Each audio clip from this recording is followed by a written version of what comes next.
All right, good evening. Welcome to this session of I'm Sorry, Did You Say Street Magic by, I think it's Caro Asercion. And my name is Rye. I use he, him pronouns. I'll be the kind of facilitator tonight, but this is a DM-less game, so we'll each have equal authority in the city that we build together. This is a city building game. We will design neighborhoods and landmarks and bring in some of the residents, and then we'll also be doing some events which will shape kind of what happens to the city as we go forward. Bringing this to you on behalf of the Gauntlet. If you're not familiar with the Gauntlet is a community and podcast network that focuses on indie RPGs, story games, and OSR. We try to be inclusive and safe and fun, and I've enjoyed every game that I have played in and run at the Gauntlet, so I highly recommend it. All right, I think I got all of that out of the way, so let's do introductions. Joe, if you want to introduce yourself, that'd be great. Hi there, everybody. My name is Joe. I use he, him pronouns. I've kind of been in and out of the Gauntlet for a while. I would dip my toe in and then I would run away scared, and then I would dip my toe in and then I would run away scared. But now I feel like I'm actually wading up to my waist now. I've actually even put a game on the Gauntlet calendar. So I think I'm here to stay, folks. All right, great. Well, glad to have you. Bryant. Hey, my name is Bryant. My pronouns are he, him. I've been with the Gauntlet, I guess, a couple of months now. I've been a Patreon subscriber for a while because the Codex is awesome, and I recommend it, even if for some reason you never want to touch anything else in the Gauntlet. But the last Gauntlet Hangout weekend, I signed up for a couple of games, and I had a blast and got on the Slack, and I'm having a ton of fun so far. All right, great. Nicholas. Hi, I'm Nicholas. He, him, and this is my first Gauntlet game. Signed up for Codex, enjoyed reading it, found out that this also happens, and figured I'd check it out.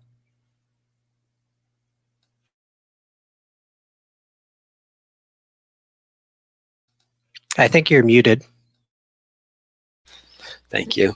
Well, I was trying to say welcome to the Gauntlet for your first game, and I hope you have a blast tonight, and hopefully we'll see more of you and get to play with you again. All right, cool. So I put this up for 4 hours. We'll see how we're doing. The Microscope games I've run about 3.5 hours, usually kind of when we've finished a cycle of everybody getting to kind of lead. It's kind of when we'll wrap it up. So see how that goes. See what our energy level's like, and if we're having a great time, we can go the full 4. But we'll do that as it comes. So last bit of housekeeping. We will be using the open door policy. Open table. If you need to leave for any reason, life stuff does come up. Feel free to. If you can drop a message in the chat, that's great. If not, no problems. We just if you can drop a message in, then we don't have to worry about you. Hopefully, we'll also be using the X card. So if any material comes up tonight that you're just like, I'm not comfortable with having this in the game. This makes me. I'm not having a fun time with this. Please just say X card or hold up your arms like an X. We'll stop. If you feel comfortable talking and telling us what that material is that you're not comfortable with, we can kind of identify it and take it out. If you're not comfortable, we'll just rewind the game 15 minutes and kind of take it in a new trajectory. Or if we need to, if it's really upsetting for someone, we can just stop and take a pause and take a break, and we can figure out another avenue forward on that. The last thing of our safety tools, if you're all in the Google Doc, there at the top there it says safety tools. There's 2 that are included in this game specifically. The first is called a rest stop, and after each round, we'll all get to introduce something new to the city. We'll just take a second and take a break, make sure everyone's doing well. I usually take like official breaks on the hour, but I think with this game where it's kind of goes in rounds, we can say maybe 2 rounds and then a break or something like that too. But we'll just check in after each round to make sure everyone's having a good time. And the last thing is a hold. I think this is basically like the X card, but if there's something comes up and you just want to stop the game for a second to ask some clarifying questions or say, I just want to make sure that this is what we're doing because I feel a little uncomfortable about it, but not. Please, at any time, we can pull back from the game and kind of talk something through. So, and then lastly, we will do lines and veils. If you're not familiar with lines and veils, lines are things that we will not have in the game. And then veils are things that we can have in the game, but we will just kind of allude to. So an example of that is I usually put like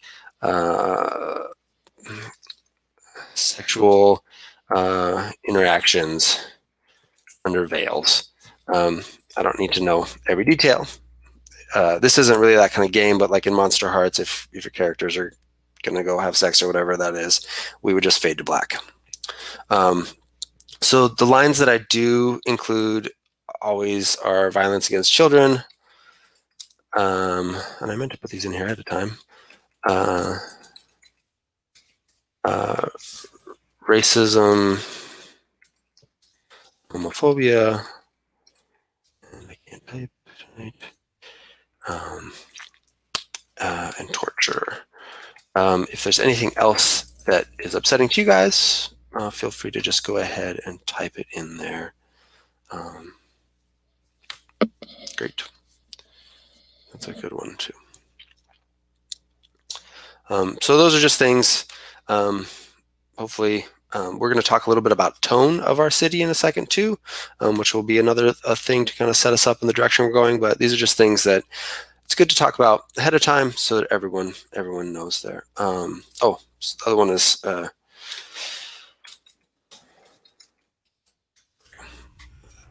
goes in a line for sure.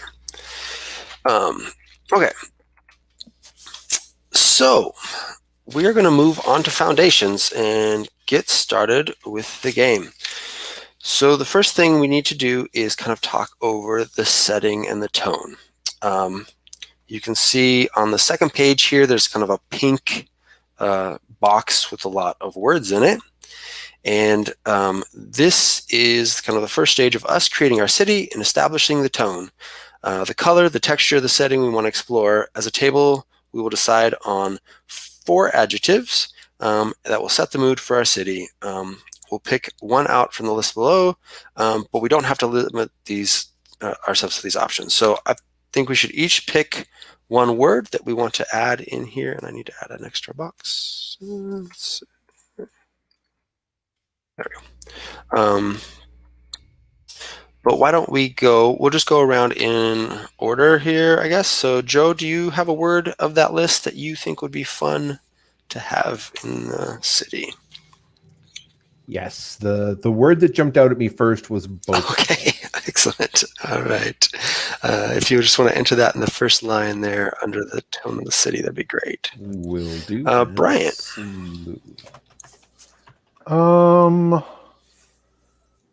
I'm torn between 2, but I think vast is what's going to get me closer to what I'm thinking. Great. Nicholas? I like the first one on the list, ageless. And in my mind, that means a lot of like metal and stone structures, not a lot of wood or other things that would deteriorate with time. Great.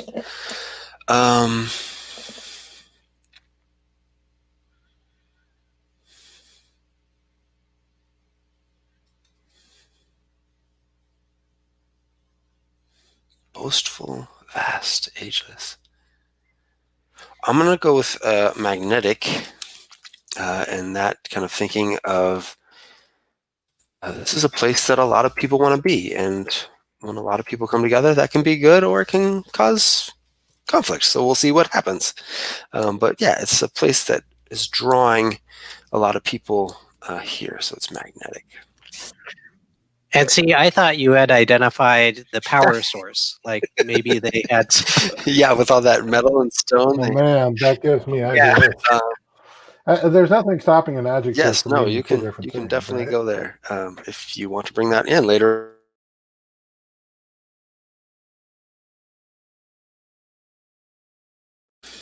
All right.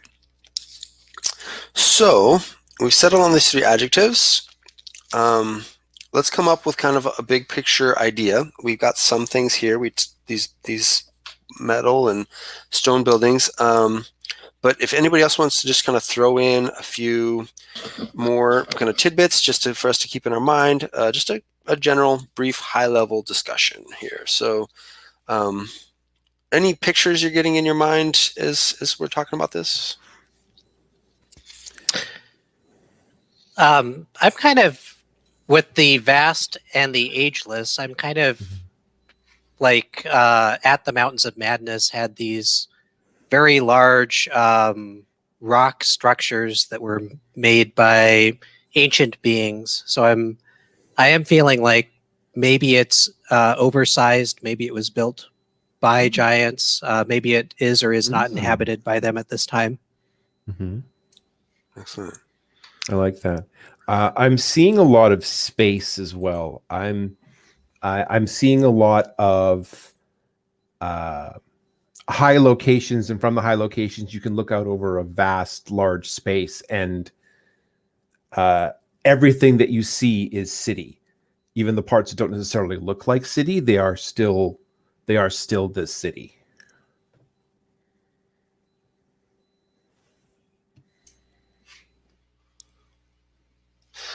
I find myself wondering what, and maybe this is for later in the game, but with this kind of vast, ageless lack of organic, what food production looks like, or if it even happens in the city.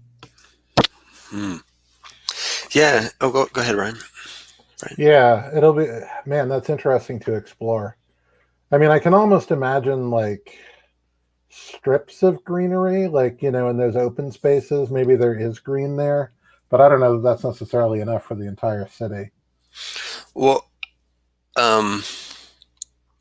when you guys were kind of talking about this, like, parts of the city is like kind of looks like the natural environment, it threw into my head, like maybe there's not like a population anymore, like you were saying, like the giants maybe don't live there anymore.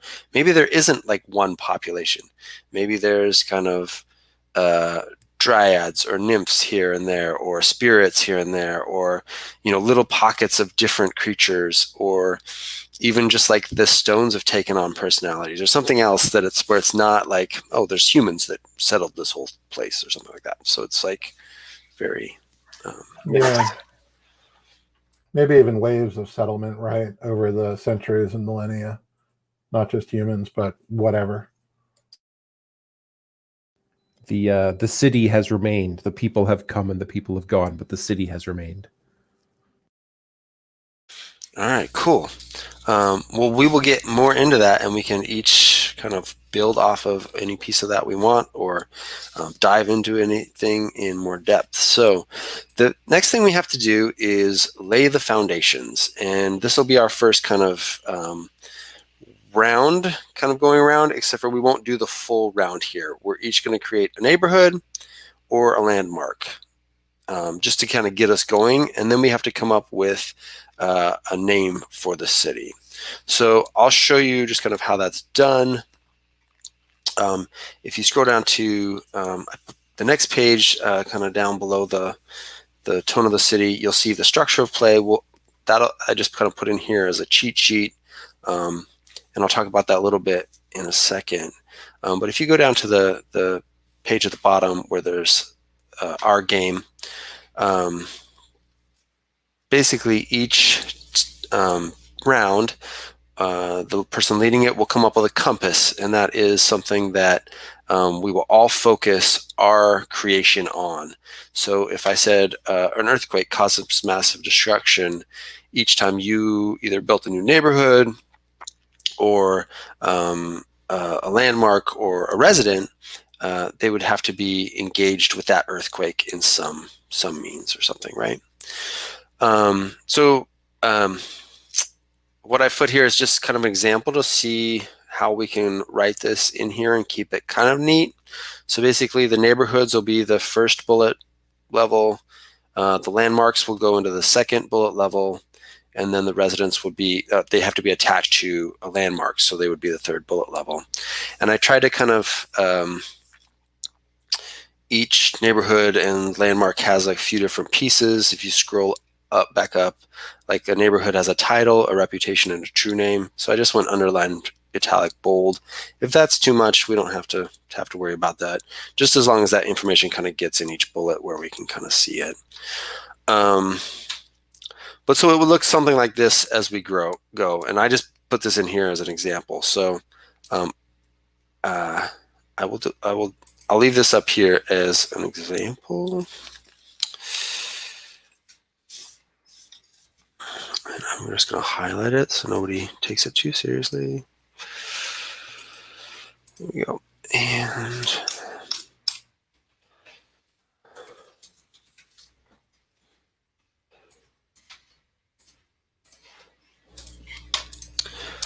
all right. There we go. Okay. So what we have to do first is I will create a neighborhood, and then I'll pass it around, and you can either create a neighborhood or a landmark. So to create a neighborhood, I have to create a title, a reputation, and a true name. A title is what the Denzians of the city call this neighborhood on a daily basis. So it could be like downtown or the west side or something like that. It could be named after local geography, the histories of its residents, or the types of businesses that are conducted there. So I'm just going to put a little N here so we remember this is a neighborhood. And I'm going to call this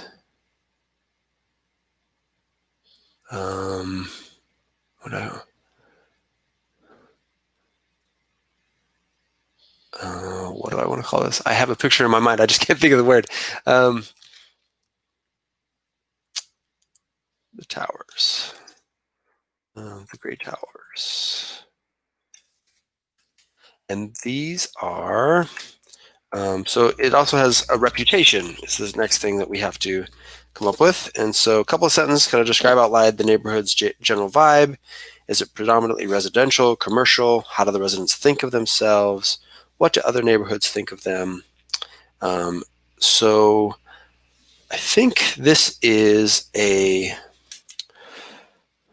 mostly, it's like an uninhabited area. And what I'm picturing are kind of very uniform square columns that are almost like a quarter of a mile wide each. And there's probably like 40 of them. And they're just in a grid. And some of them have doors and openings, and then some of them are just sealed.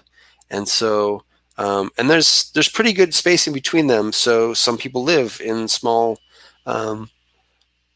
communities kind of built up against the side of these things, and some live inside of them.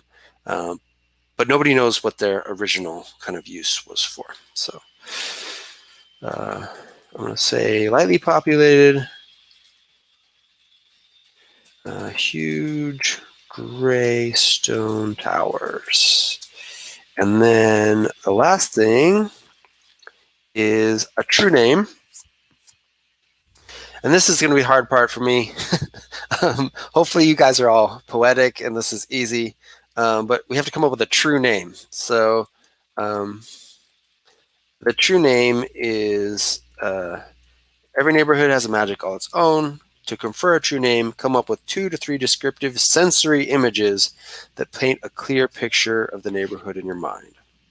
Write them at the bottom.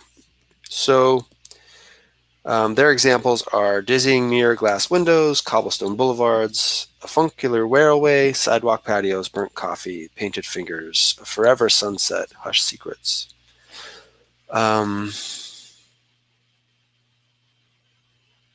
I'm going to put the wind always blowing,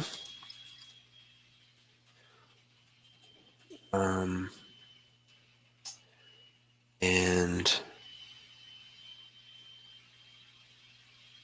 secrets. Still something like that. So we have our neighborhood. And now we go to Joe. So Joe, would you like to create a neighborhood or a, you can also create a landmark?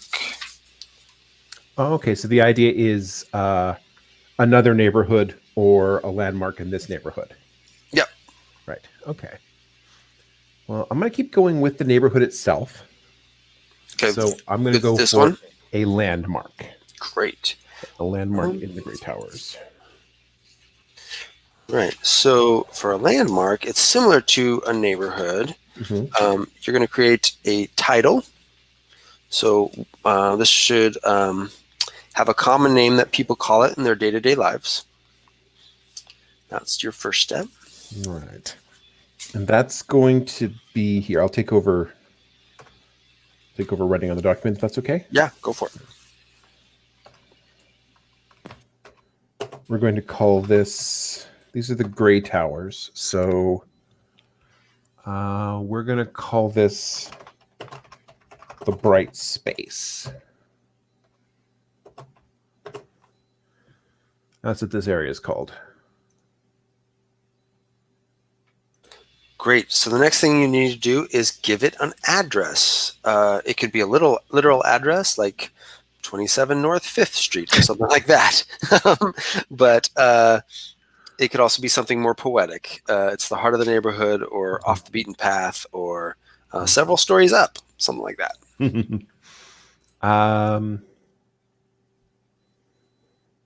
It's the Bright Space.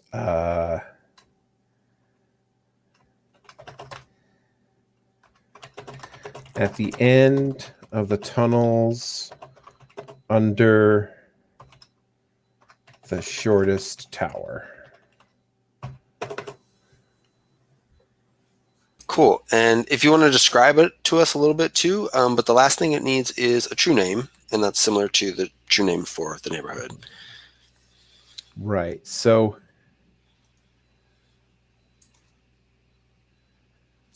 I don't know a lot about it yet, but it's an underground space that is remarkably bright. And I think the brightness comes from a series of polished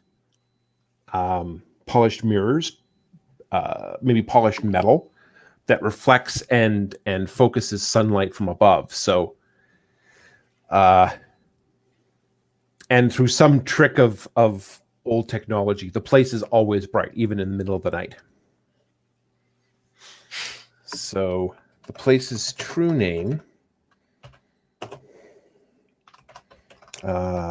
Glittering Baubles, haven for children of any age.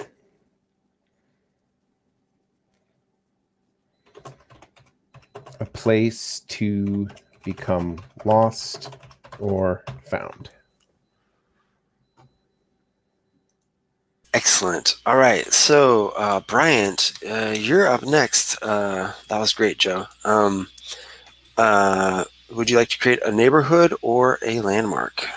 I think I will create a neighborhood. I have an idea for a landmark in the Gray Towers, but we can always come back to that. Great. Excellent. So, Do you my want- neighborhood. Do you want me to lead you through it one more time, or do you think you got it? No, I think I got it. Steer me gently back on track if I miss. Okay. So this neighborhood is the Waterfall Steps. And a long time ago, nobody remembers exactly how long ago, this was an untrammeled waterfall. You know, it was one of those waterfalls that's 200 feet tall and the water sprays and people tell their kids not to get too close. But that was a long time ago, right? It's been tamed and there's this intricate series of like multiplex clockwork gates and dams and like trinkets that are also nobody can remember who put those down. There's many legends, right? But those tame the waterfall and like slowly like drain the power from it, both literally and figuratively, until it's just like when you're there, what you can hear is that melody of little water trickling down and bouncing off drums and so forth and so on, right? Like it's almost musical. So let's say that's an ancient waterfall. So this is, I'm doing the reputation, yeah.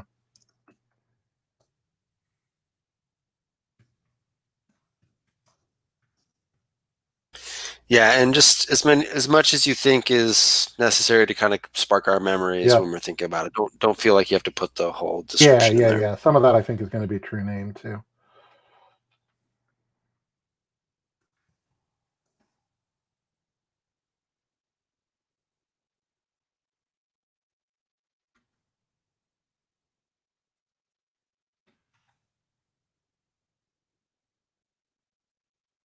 And true name. So an ancient waterfall tamed by technologists long gone, filtering through. And true name.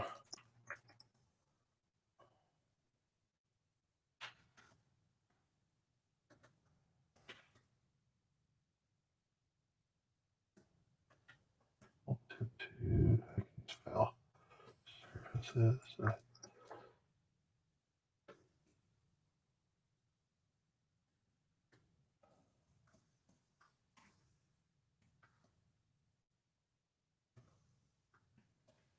The sound of water striking on a multitude of surfaces, and the scent of fresh water against the city's backdrop smell of habitation.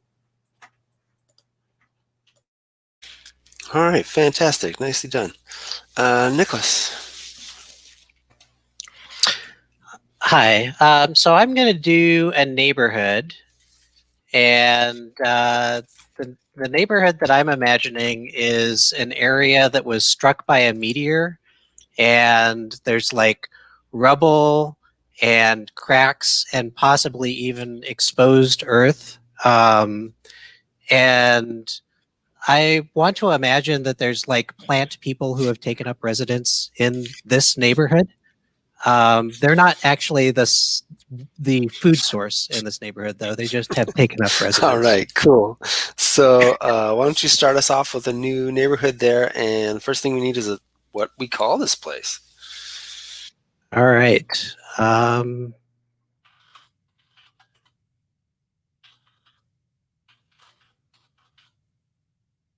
Well, spelling. So I'm thinking that some residents probably witnessed the descent and so of the meteor, and so it'll be called the Star Among Us. So that gets underlined. And then, okay, and then the description, which is a meteor struck a neighborhood, lots of rubble, exposed earth, and plant people taking up residence.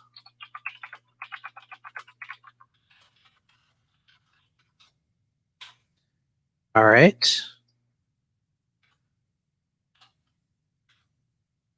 And then the true name, that is something that I am struggling with as I hear you guys list them off. It sounds like, so the Star Among Us would be what people would call it, right? So the true name isn't like the colloquial label for it. Right. Do you want me to read the description Yeah, again? give it to me one more time if you would. So it says every neighborhood has magic all its own. To confer a true name, come up with 2 or 3 descriptive sensory images that paint a clear picture of the neighborhood in your mind. So their examples are dizzying mirror glass windows, cobblestone boulevards, sidewalk patios, painted fingers, a forever sunset.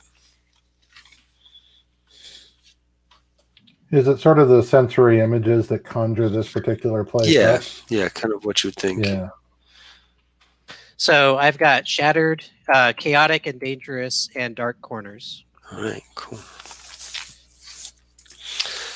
All right, Great. So now we know a little bit about our city. So the next thing we have to do is probably the hardest thing, which is come up with a name for it. The joys of naming things in games. So if anybody has any great ideas, we can just throw them out here up at the top. And I think we should all promise that if we come up with a better name later on in the session, it's okay to change whatever we Yeah. decide now. Yeah, sure. And if we can't come up with anything right now, in the next 2 minutes or whatever, we can just roll on and get started. And if we come up with something later. The city definitely has a lot of names, or has had a lot of names over point. history. I feel like it's a city that's been settled and conquered and reconquered.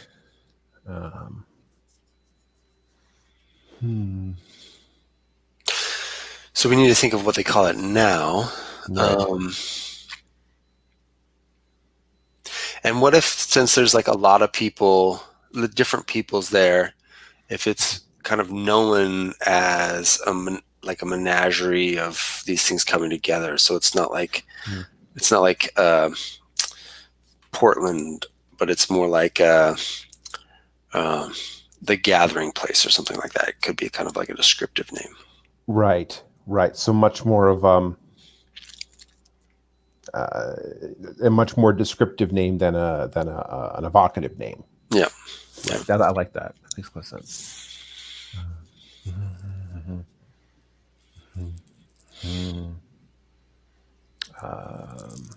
The crater.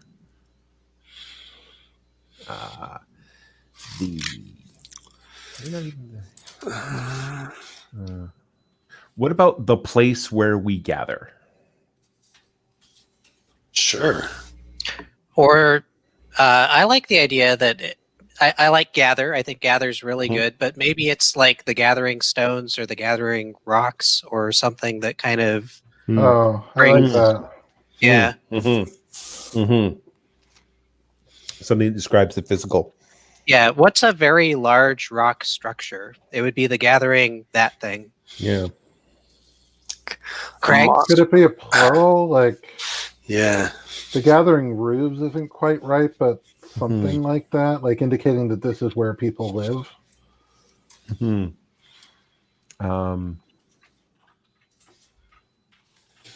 Right now, I like the idea of stones, the gathering stones. I mean, they're small, but I like it. I think it's a fun one.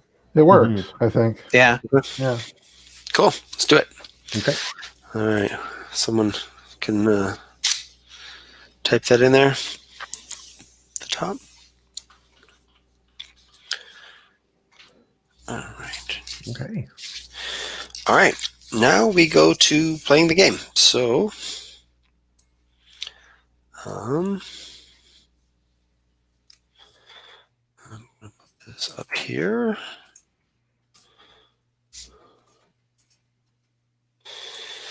All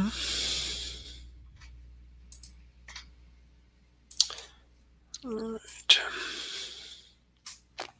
There we go. Okay. So, why don't I guess since I started off, I can go first unless anyone else wants to go first. I'm totally happy with not going first too. So, the first thing we have to do is declare a compass. So cities are dense, packed with stories, and stacked atop each other. In order to give each round focus, one player chooses a compass to keep the story moving in the same thematic direction, at least until the next round. Anything can be a compass: a neighborhood, a landmark, a resident, an institution, a lineage, an object, a broad theme, or a concept, as big or small as you want. For the first few compasses of the game, consider building off ideas that your fellow players have already expressed excitement in. So I think for the compass, what I would like to focus on is the Festival of Lights, I'm going to call it. And There are different parts throughout the city. We've already got the bright space and the star among us, which possibly has light. I don't know. But so for each of the things that we introduce, there should be some way that the city and the residents celebrate it during this Festival of Lights. So it should have some evocative thing about light included in it. And we can get into what the Festival of Lights is in more detail. All right, so now we're going to do what is called Wandering the City. So on your turn, you can explore a neighborhood, which we did. You can visit a landmark, which we've done, or you can meet a resident. Residents are inhabitants of the city who fill it with vivid and colorful light. A resident is always associated with a landmark. And just to give you an idea of what you're getting yourself into when you bring a resident into the game, I'll just let you know you have to give them up with their title and their pronouns and their true name. And then the last thing is you have to frame a brief vignette into the resident's daily life. You decide where the scene takes place, and it should be connected with the landmark where the resident is nested. And other players can be other characters that we want to bring in, or they could just be kind of abstract things like the wind or the parts of the city that we feel like need to be given a little bit more depth to. All right, so I will just I'll do a resident just so that we go through that, and we so I'm going to go to the star among us. Oh wait, we need a landmark there first. I can't do one there. Okay, the only place I can do a resident is in the bright space, so I will do a resident here.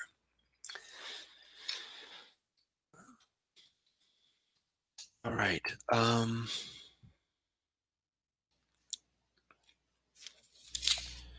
So first, her title. Each resident needs a title, a common name known to all. I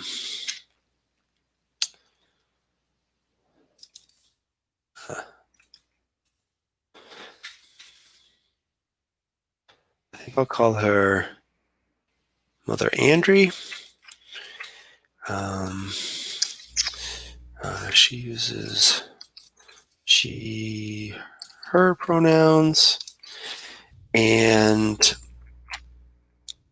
Mother Andre is an elderly woman who is actually one of the few people who lives in the bright space. I think she has built a small hut made out of it's like more like a yurt, I guess you would say, like a tent made out of different brightly colored fabrics that kind of just really glow in the light. Some of them are like almost neon in color. And she lives there and kind of is in tune with the kind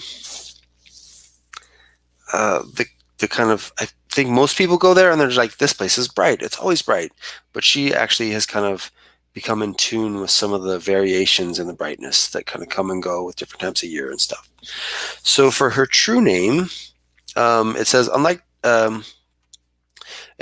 neighborhoods and landmarks, a resident's true name is established through collaboration during a vignette.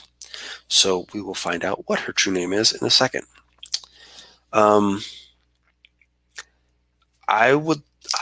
So I think what this vignette I would like to have is that I will be Mother Andre, and then each of you can be a different kid who has come down to the bright space to kind of play for the day. Or if one of you wants to be something else, if you have an idea for something else too. But I'd like to have at least one or two kids for her to interact with. I think she loves having the kids come and visit her. But you could also be flora, fauna, sight, smells, taste, passage of time, or other characters in the scene.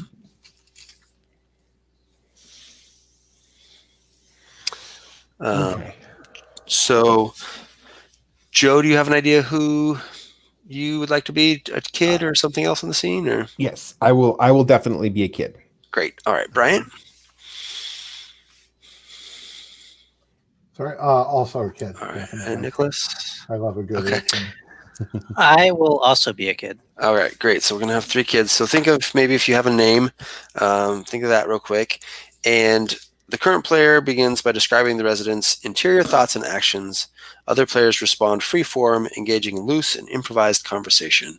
Describe any sensory details as well as the resident's desires, beliefs, and appearance. Feel free to speak both in and out of character, narrate actions, or say things they would say in their own voice. So I think the 3 of you find Mother Andre, and she's kind of set up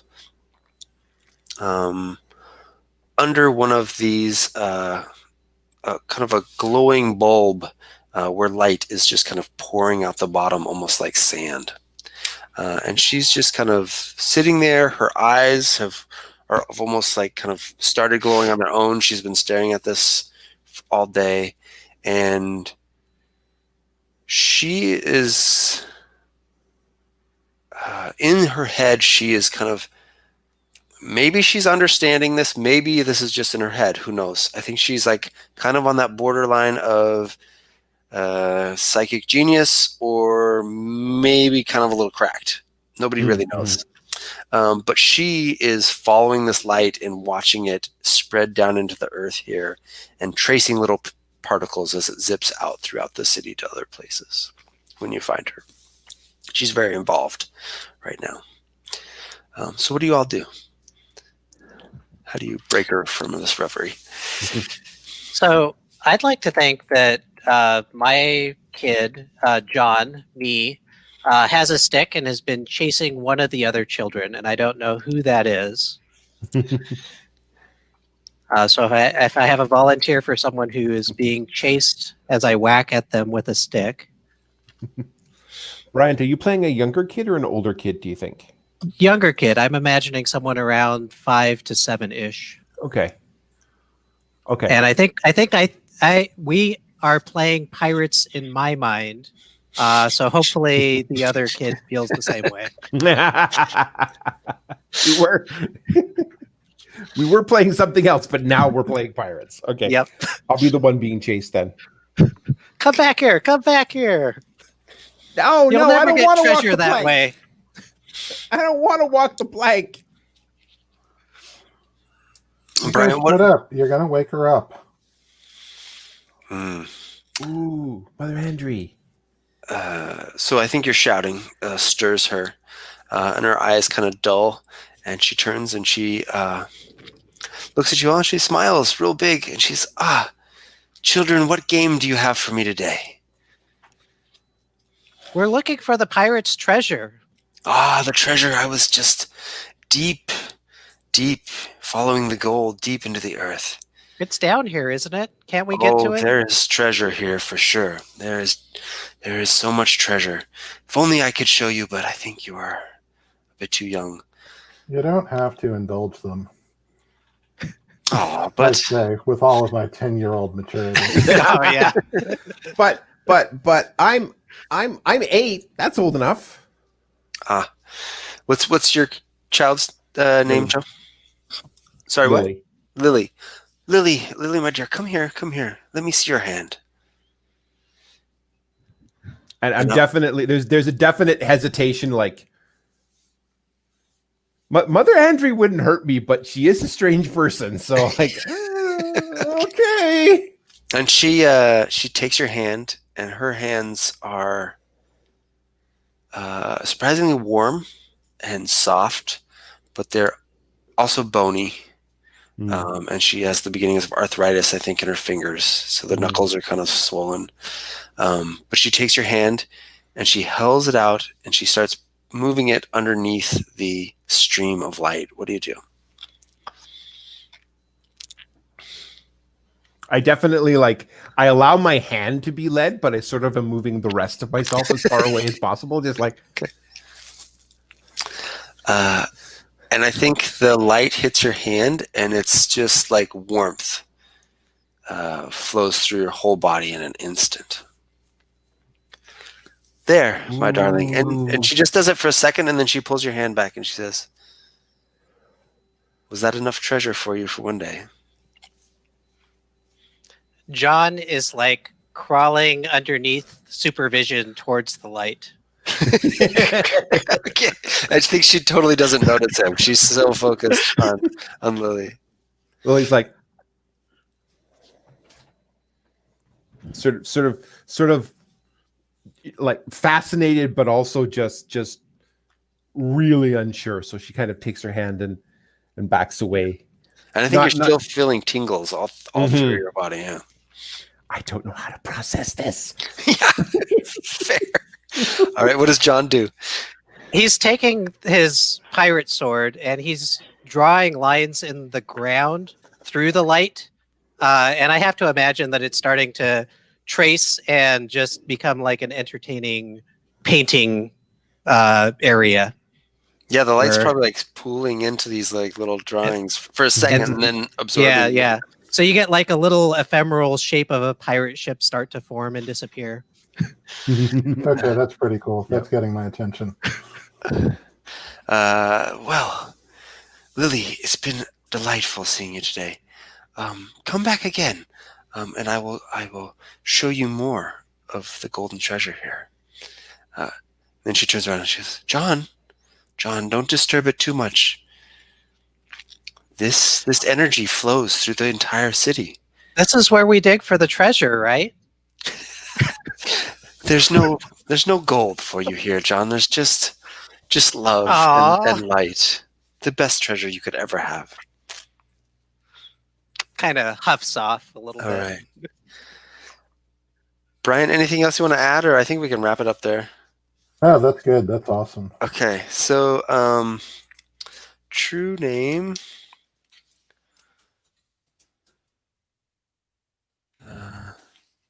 I'm going to put full of light and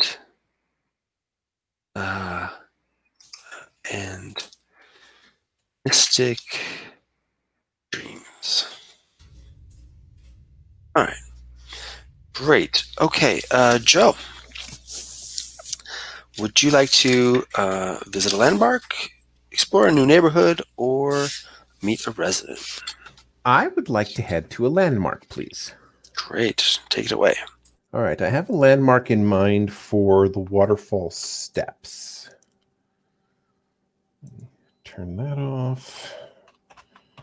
This will be the landmark. Among the pipes is what this place is generally referred to. So, in amongst all of this technology that's still running but is not quite understood, at least not by most people, there are certain sections where it's mostly just pipes. And I imagine the pipes are strange in some way, like perhaps they glow, perhaps they are perhaps the pipes are not metal, perhaps the pipes are some kind of other material we don't recognize. But there are places where it's just these pipes, it's not any of the other technology, and there's a certain magnetism to the place, possibly literally, but definitely figuratively. It's a place where people are known to go to get inspiration, especially for any kind of design or scientific creativity. It's known as a place to go and sort of be with your individual muse or to get ideas. Awesome. Yeah. And I'll just remind to relate it back to the Festival of Lights in some way. Yes. And it is traditionally the council that puts together the Festival of Lights for the waterfall steps always meets among the pipes.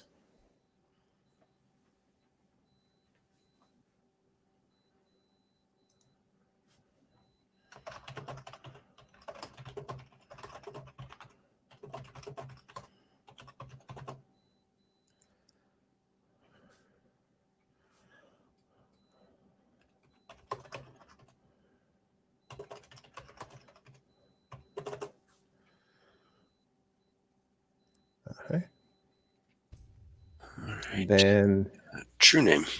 true name.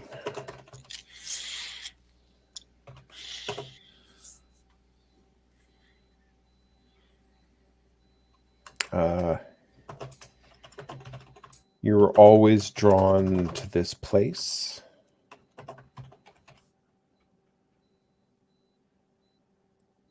Thank you. You were always drawn to this place.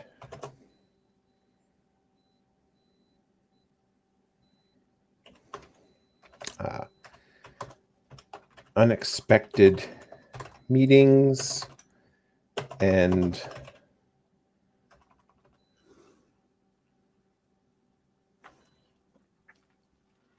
the start of something new. All right, great. Bryant. Man, so many possibilities.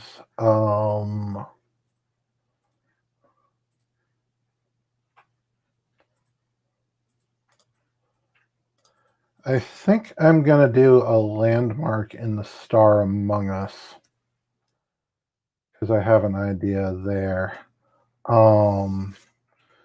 So this is the festival impact. And in my mind, right, like meteor impacts are named, right? It's not a one-time event. This is something that happens in the city from time to time, not on a regular basis, but it's a thing that happens. And this is a festival impact because it happened on the Festival of Lights 2 years ago, right? And one of the things, these meteors bring renewal, right? Like this is a super old city. This is a city that like creaks when it doesn't move, right? But you can feel the age in it. And the meteors, like the place where the festival impact, the meteor is still there, right? Like it's even still glowing a little bit. And there's just like plant life is extravagant, not unhealthily so, but like everything is vibrant. It's verdant. It's the greenest part of like the city for like neighborhoods around. With dark corners. Yeah, I mean, it sets it like this is green, right? But what it's done to the rest of the neighborhood is it's thrown it into that sort of sharp contrast, right? It's like having a floodlight go down into one place, and it means the shadows are that much thicker everywhere else.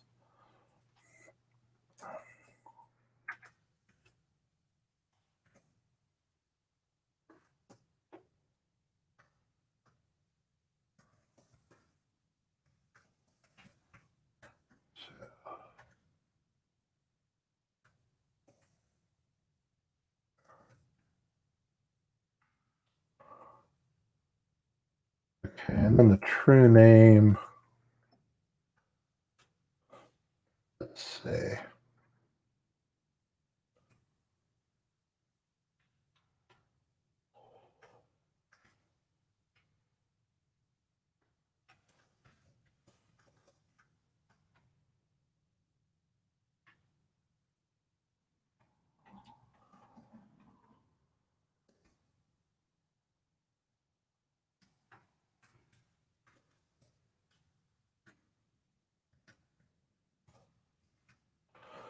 The glow of the object and then that constant soft hum that's fading over time. Right, eventually it's going to die out completely, but it hasn't yet. Cool. Awesome. Nicholas. So I'd like a new location in the Gray Towers. Let's see. Location.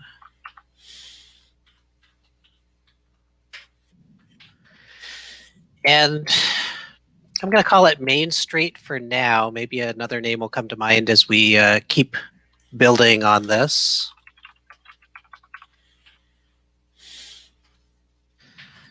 And what I'm imagining is we've got a section of the Gray Towers where more towers have openings, and so it becomes more populated by kind of the wealthy of the Gray Towers. and they've set up shops, and they're really proponents of this Festival of Lights.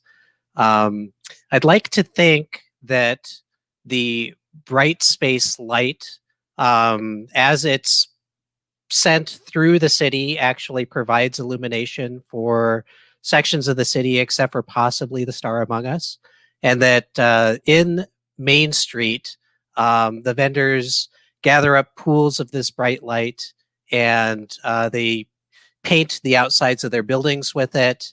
And this is where the actual festival occurs, being some sort of Mardi Gras type event where there's parades and music and the like.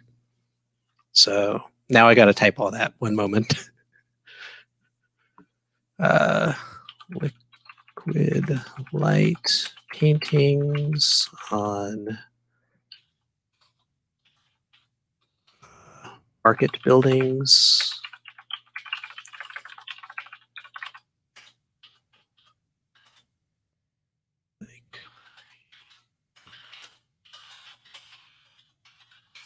I think I'm going to leave it just Main Street. I think it's bizarrely mundane for this environment.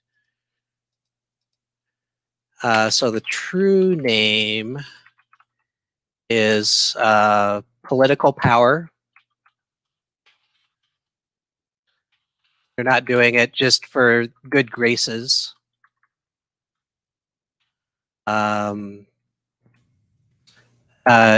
Wealth and commerce.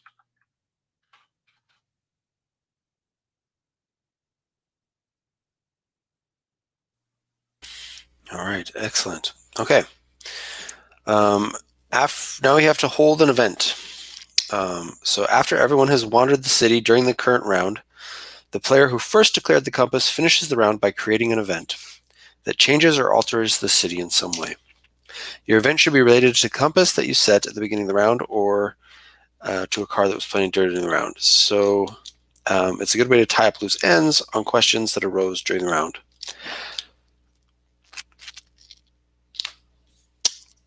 It can also be used to highlight an aspect of the compass that was unexplored.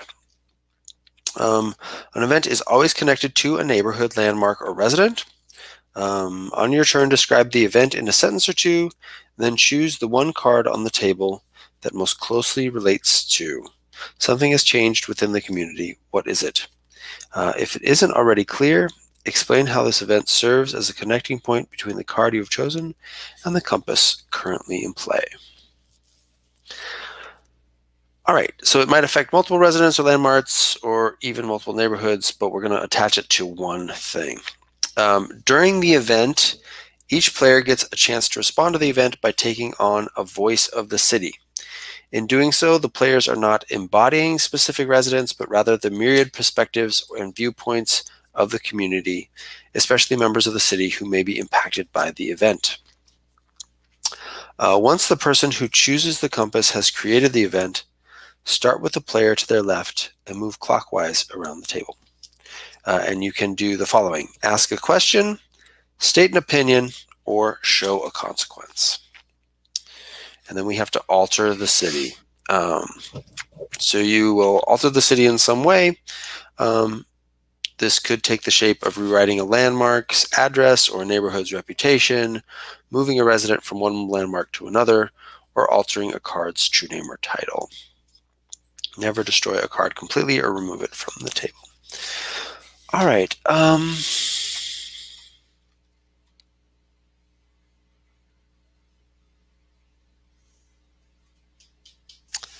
An event.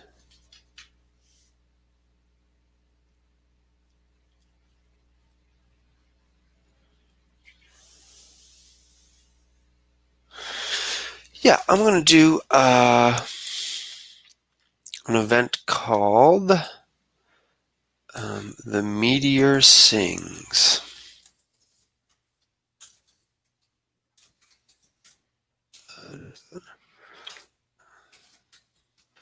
And just before the Festival of Lights was supposed to start, the meteor began to vibrate and hum louder than it was before. And everyone in the surrounding could kind of feel and hear this hum no matter how far they were around. And it rattles everyone a little bit in that it is happening right before the Festival of Lights is supposed to start. So there's a question as to, are these portents? Is there something related to us using the lights now that this meteor is here? Because they've brought out more light, and then it started kind of humming. And I think it hums loudest right before the festival starts, but it kind of hums all throughout the festival and then dies off at the end. So, Joe, you get to be a voice of the city, and you get to ask a question, state an opinion, or show a consequence.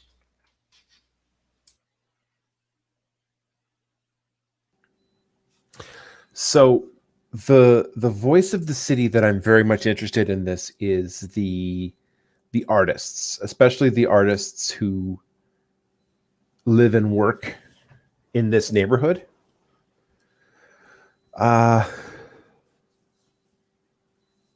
This neighborhood being Main Street? Question mark.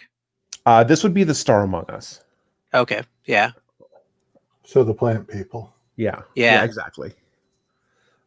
Because it is the meteor that struck and is still there. That's the one that's starting to vibrate, right?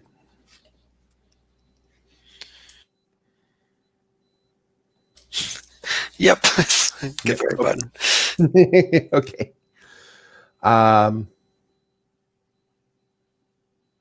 Yeah. So that's definitely the voice that I'm speaking with. And I want to show a consequence. And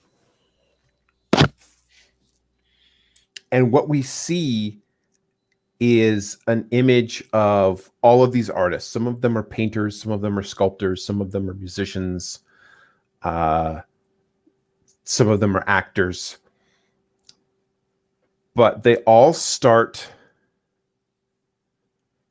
operating on a very similar theme. The artists start painting very similar shapes. The musicians start creating very similar tones. And it all seems to revolve around bright light,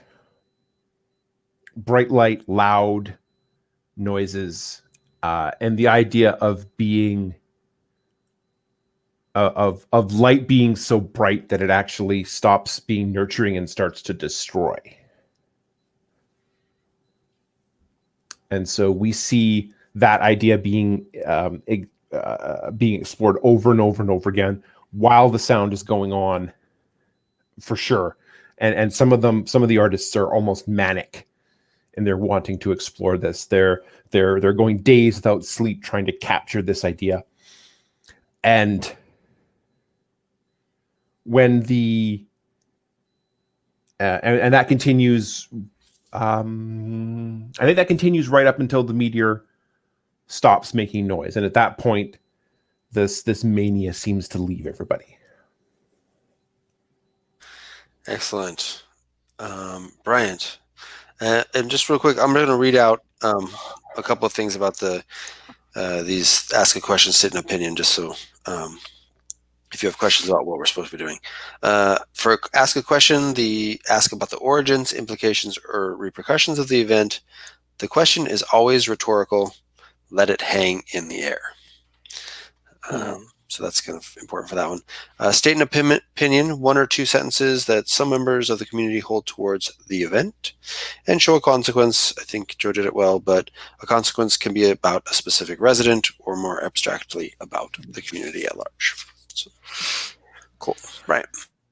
So, and rules question, right? As I understand it, events change the city, right? So would, for example, and I think Joe has final say on this, right? But would it be appropriate to rewrite the festival impact? Like, did the noise stop as opposed to fading slowly? Like, that's what I took from what you said. I don't know if that's what you intended or not. Yes, and I think I was echoing off of the event, because I had the idea that the noise that the meteor was making stopped suddenly. Yeah. So I think that's super cool. And my understanding is, like, we should rewrite the landmark to reflect that. Okay. Right? Like, we should actually make. Do I have that right, Rye?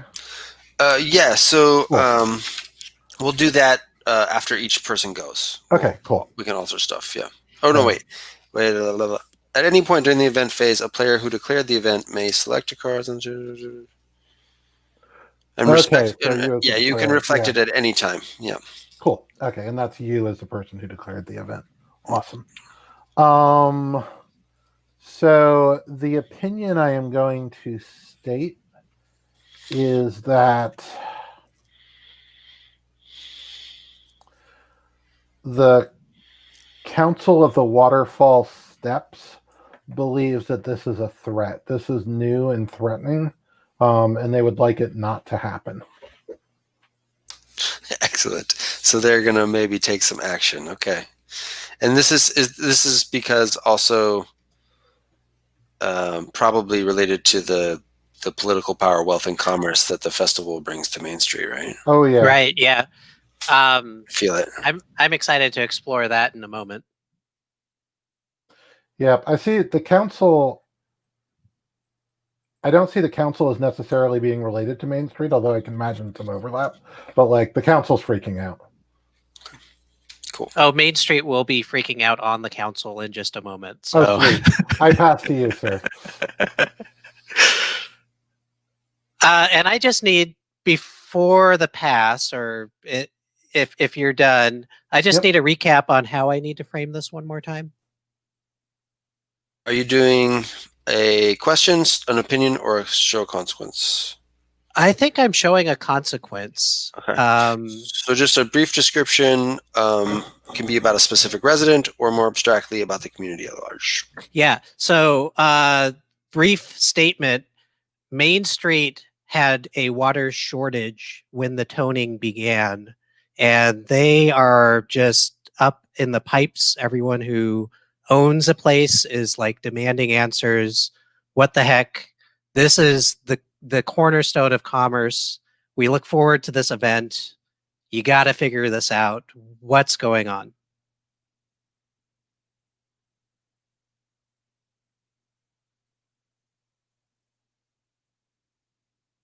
Cool. And then I think am I supposed to go last again?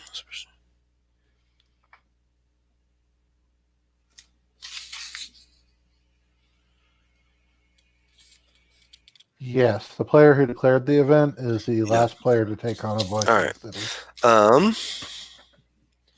So I think I'm gonna smush it together, kind of the consequence. I guess it'll be a consequence. This is a question. Yeah, I'll ask a question. So the council is freaking out. Main Street is up in arms. The artists are going crazy and having these wild vibrations in their heads that live around there. And the question is who can figure this out? Like, who are we going to go to? So I'll leave that hanging in the air. That's the question of who actually knows enough about this to figure it out. I love that. All right. So completing an event. So I will hit a comment here on that festival impact. I don't think it deletes anything or takes anything off. All right. So that's round one. Why don't we, anything anybody wants to add real quick, or we can take a quick 10-minute break? All right, cool. See you guys in a sec.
I figured it out. Yeah? It Was was John? John playing with the. I had a thought about that. Yeah. He goofed it up, huh? Yeah, messed it up worse than he'll ever know. Yeah. Well, hopefully, Mother Andrea can fix it. Yeah. So she's probably down there with her like Zen rake, Bree. Fixing everything that was messed up. She was very calm about it if she knew what he was doing. Yeah. Well, it's not the first time. Mhm. So, yeah, cool. Where are you at, Nicholas? You on West Coast or Idaho. Idaho? Okay, cool. Yeah. All right. How about you, Bryant? I am up in not so sunny Seattle. Oh, okay. I'm just below you in Portland, so. Oh, okay. Yeah. Cool. No, I saw this. I was like, whoa, an 8 p.m. game. That's really weird. Yeah. Well, after the kids are mostly in bed. Uh-huh. So, No, I've been 2 months. I've gotten used to sort of that 5 p.m. start time. Bounce off work, switch over immediately. yeah, Which I is can't. good. Like I get a bit of my evening left, but yeah. Yeah. I wish I could do it, but this is what I can get. No, this is great. So, but usually there's not much on the calendar at 8 p.m. So I usually have to, if I want to play something, I got to run it. So, but cool. All right. Well, let's hop back into it. Joe, you are up for setting the compass. Yes, indeed. If you just want to cut and paste the one, I'll move that one if you want to think up the next one. So the compass I want to have happen next, and I assume this is chronological. Doesn't have to be. This doesn't have to be. Fair enough. I don't think so. I definitely think this should happen after the previous compass, though. Oh.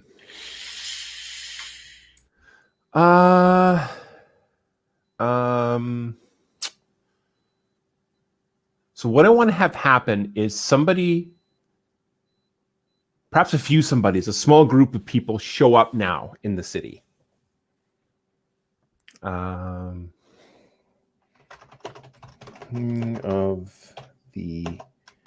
just to continue our thing, I'm going to call it the bright ones. So these are people who are some sort of artificial life form, and they appear as bright, maybe even fluorescent creatures. And there's a sort of otherworldliness to them. They can touch material things. They can touch people. People can touch them. But there's definitely an otherworldliness to them or a strangeness to them. Dun, dun, dun. All right. So you go first to explore a neighborhood, visit a landmark, or meet a resident. I go first?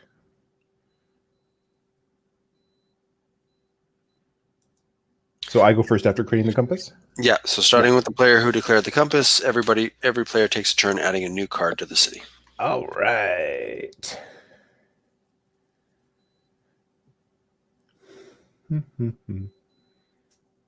So I want to add, I'm going to add a resident to Main Street.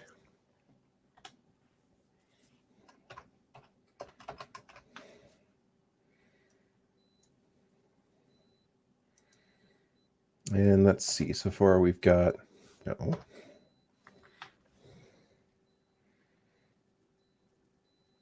got some fairly neutral names. So this is going to be Russia. Pronouns are they, them.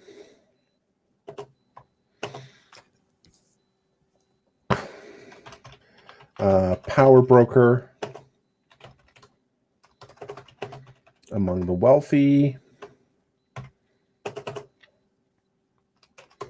invested in the status quo.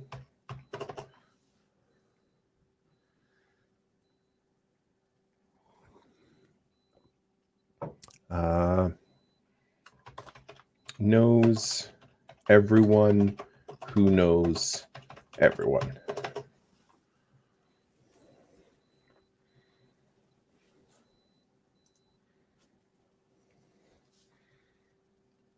All right, and then we do a little vignette to do the true name.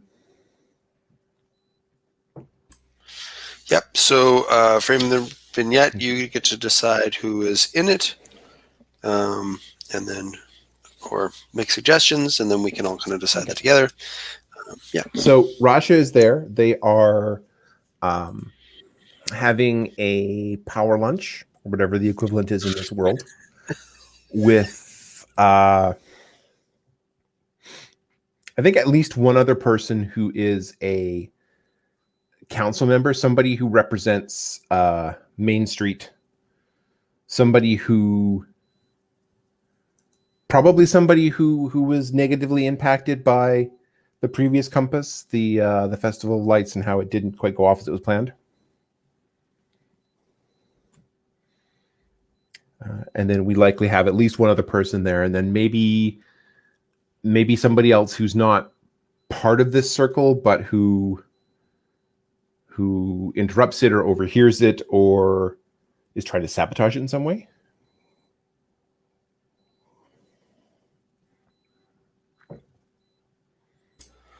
All right. Bryant, do you have any ideas? I dig that. I'd be into taking the council member unless anybody else wants them. Nicholas?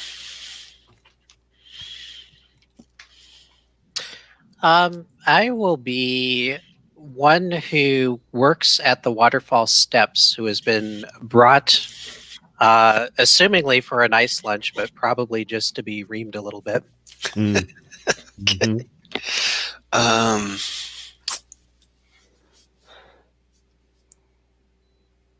I'll be one of the kind of plant people artists, like maybe a spokesperson from the colony who is also invited to the lunch to,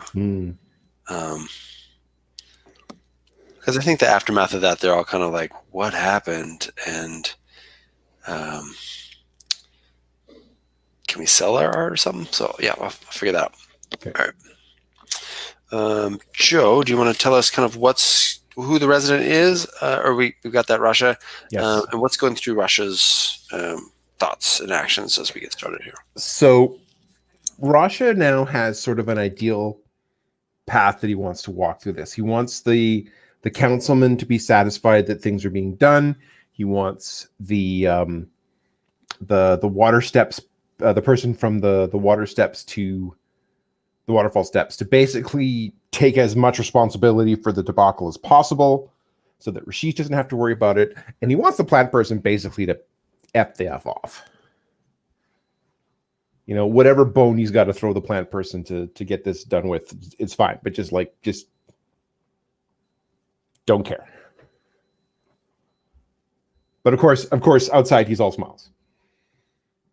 Or they're all smiles. Rasha, we are very concerned. As you know, many of our members had extreme visions during this time. Yes. And now those visions were of light and destruction. And yes, and I know it's very troubling that the festival was disrupted, but I think there's bigger things going on here. I mean, just now we've had the coming of the bright ones here. That has to be connected. First off, let us be clear. The coming of the bright ones is just that is a title that the media has given it. The bright ones are simply another group of people who are visiting our city, who will be woven into our tapestry, just as your people were when you arrived here, just as my people were when we arrived here, all becoming part of the greater whole. You should perhaps tell Mother Andrew that. Well, people listen to her. And that's not a council problem. That's a Main Street problem. That's a Grey Towers problem. It's not just the Grey Towers that she's been talking. She's come to visit us as well. Oh, yes. No, the source of the problem is the Grey Towers. The results of the problem are everybody's. As is often said here on Main Street, the problems of the Grey Towers are the problems of the whole city. Yes, well, what are you doing to work out your problems, since they seem to be the problems of the whole city?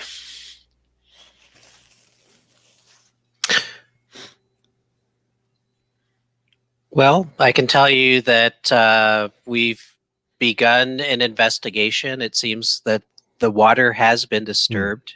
It doesn't flow in the same paths that it used to. It's going to take a long time to figure this out. There's no instant answer to this quandary. Yes, of course. And certainly we don't want to rush any of the important work that's done at the waterfall steps. The steps are our lifeblood. The steps are the source of our life, of course. That being said, I'm sure there's a couple of less essential projects you can pull people from. After all, this is affecting the entire city. You mean to restore water to Main Street, don't you? I told you, we're working on that. We're not just going to divert water from other neighborhoods to restore it to Main Street. No, of I'm course not. personally happy to retain whatever request Rasha has. Rasha's proven their wisdom in this. I just think Rasha should be willing to have the entire city know exactly what they're asking for. Absolutely. And what I'm asking for are the needs of the entire city to be taken into account. Main Street? I do hope that's what you're asking for, Rasha, because there have been rumors at the Star Among Us that possibly some of our water might be diverted towards Main Street, since it's upstream from there. Again, my friend, rumors spread out the media in order to excite the minds of people who don't have the same appreciation of art as perhaps you and I do. Isn't it a good thing there's more light being shed on everything these days?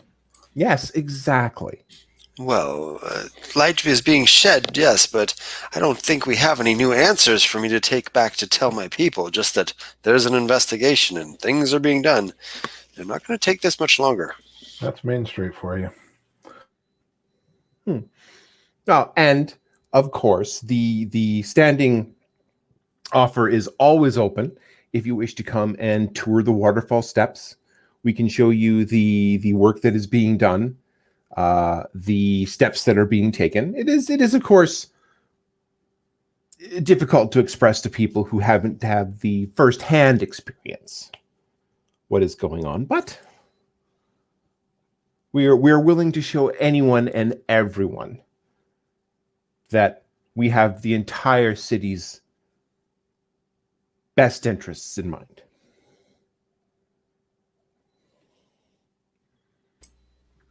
All right, cool. You got a true name out of that? Yes. Excellent. All right. Bryant, you'll be up next. Let's see, he's got the true name in there. The true name. Cool. True name. Friendly to all. Promises to none. All right. I think I need to build on that because that was pretty cool. Sorry, give me a second to pull together what this is going to be titled.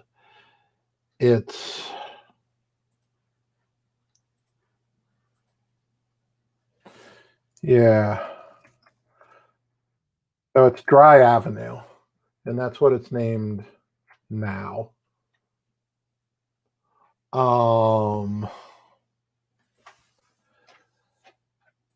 And let's see. Sorry, give me a second. So the reputation. Oh yeah, let's just go for it.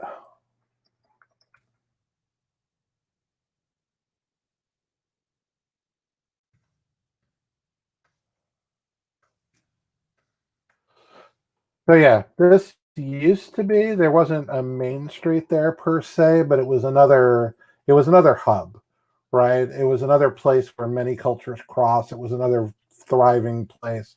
Um, it doesn't have water anymore, or it doesn't have a bunch. It has a trickle, sort of just enough so that people can say it isn't completely cut off.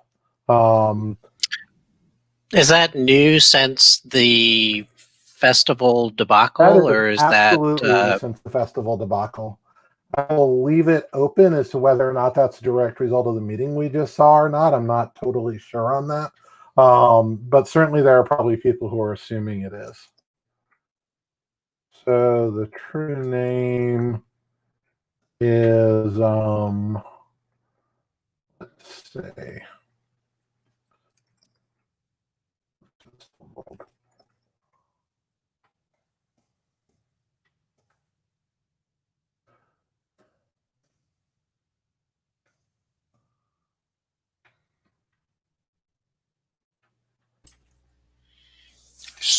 Still with us there, Bryant? Yeah, thinking, sorry. Okay. Thinking and No, it's typing. But it's your sand picture's blowing on the frozen, wind. so Oh, sorry about that. no worries.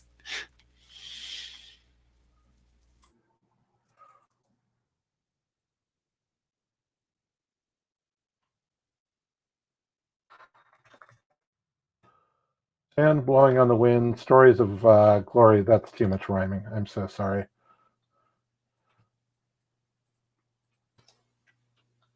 I like rhymes. I do too, but that's a little bit too much rhyme. Well, I'm going to go with it. I don't have anything that's a good synonym. Tales. Tales of Glory's gone too soon. Yeah.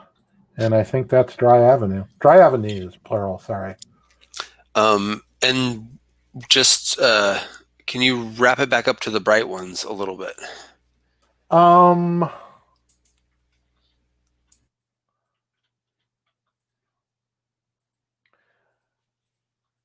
I think the bright ones like it there. Like, not an expected effect, not something anybody predicted, but I think the bright ones tend to, they sleep there. We're calling it sleep. I don't know if it's sleep, but that's where they're quiescent. That's where they stop moving for a period of Yeah, time. and I'm going to put that in the true name. Fantastic. Nicholas. All right, so we're going to go back to the star among us. We're going to have a landmark. So L. And the landmark is the painted passageway. And this is where the star people, what are they called? The bright ones, came from. But when they first appeared, all of the artists and whatnot were in such a frenzy, they didn't even notice this. So this is a painting that was done on a large jagged rock in the middle of the Star Among Us neighborhood. And it provides the gateway for the bright ones to enter and exit our realm. So subsequently, they've been seen passing in and out of this painted passageway. However, those of us who are in flesh have not been able to pass through this painted passageway into this neighborhood of theirs. So, right, I should keep typing and not underline. So. Oh, that's fine. You can describe away.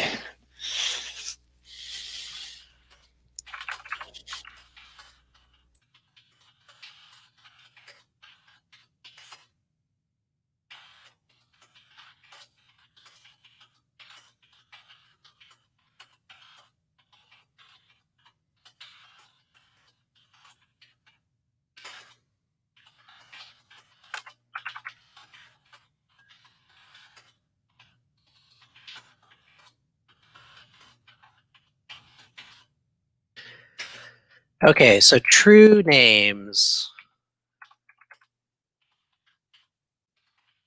And so we have Gateway to the Light.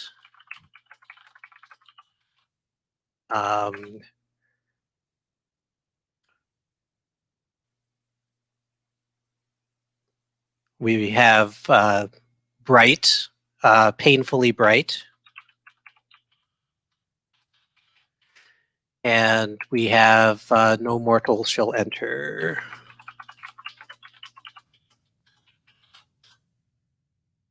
All right, so that's a thing that exists.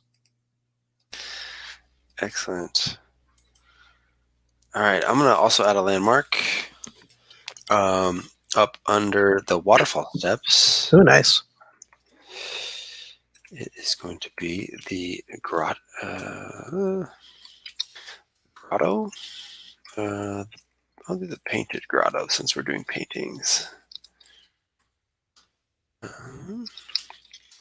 And this is actually where, if you go all the way up to where the water kind of comes out of the earth, it flows out of a cave, and off in that kind of cave-ish area, there's actually a passageway with some older, I don't want to say like caveman type paintings, but they're very old. They're very difficult to discern what exactly they mean. But many of them look suspiciously like the bright ones. And the end of the painting that would be really helpful to see is what they're doing. And that part has been washed away and kind of grown over with moss. And so it's difficult to see. But there's Mother Andry definitely has some opinions about what this means, and so do some others. So I'm going to add the painted grotto here. And then Joe, it goes back to you to hold an event while I type this in here. And I hold an event. Okay, so the Bright Ones have been in the city for quite some time. In fact, it's come around to the Festival of Lights again. And the Bright Ones have decided to have their own version of the Festival of Lights, and they're going to have it in Dry Avenue. And they promise to have wonders, to have entertainment, to have education, to have everything that a proper festival should have.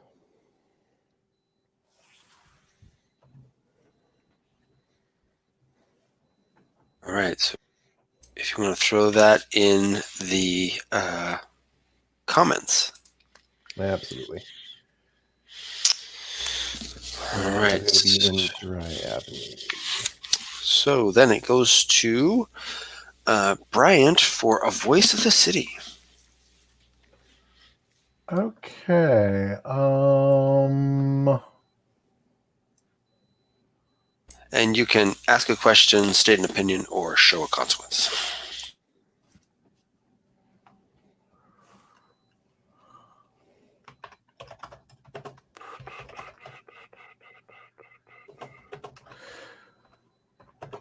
I think I am going to show a consequence, and I want to zoom in on the children who always used to play with Mother Andry, right? She's always got children. She always shares with them the love, the light, etc. Those children, that class of children is spending more time in the dry avenues now. And less time in the bright space.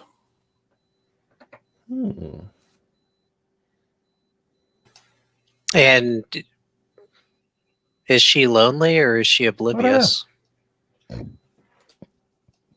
Excuse me. All right, Nicholas.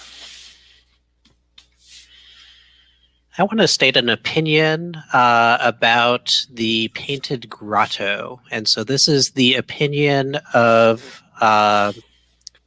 people from Main Street.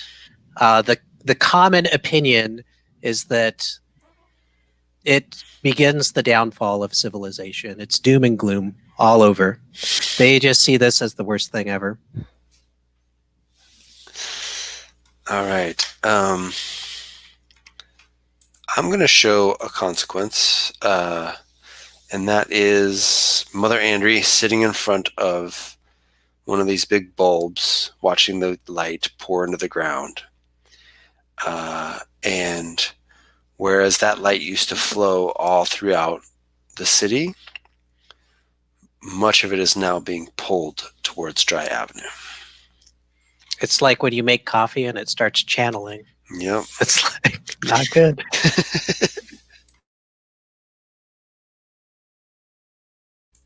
All right, Joe. Okay, and then it comes back to... Yeah, you get to ask a question, state an opinion, or show a consequence. Ask a question, state an opinion, or show a consequence. So...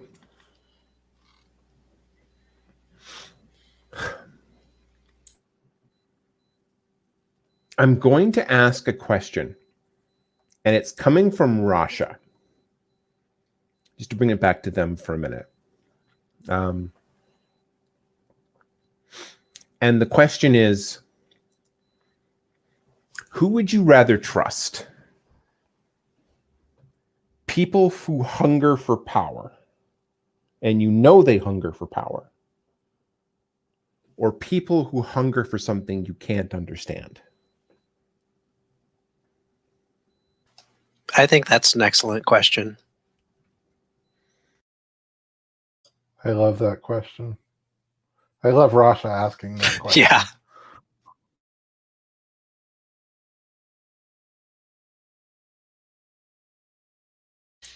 How are people doing break-wise? We've got about 15 minutes to the top of the hour, so we good to go a whole nother round and then take a break, or do you want to get it started and take a break in the middle? I'm good with another round. Okay, cool. You're up to set the compass then, Bryant. All right. So the coming of the bright ones moves down. I'll assume you got that. Whoops. My compass is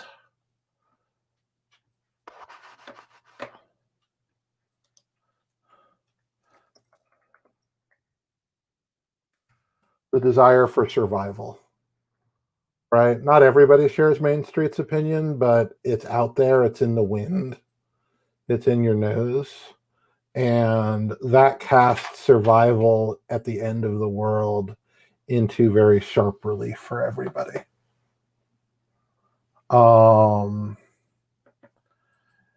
And I think I will start that out then with an example,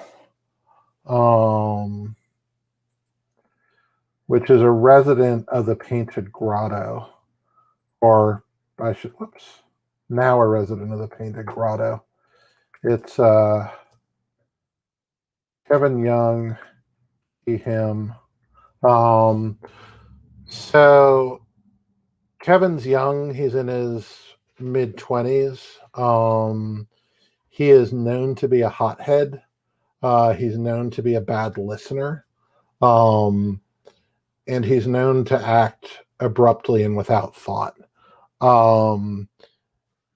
This scene is going to take place right at the mouth of the Painted Grotto.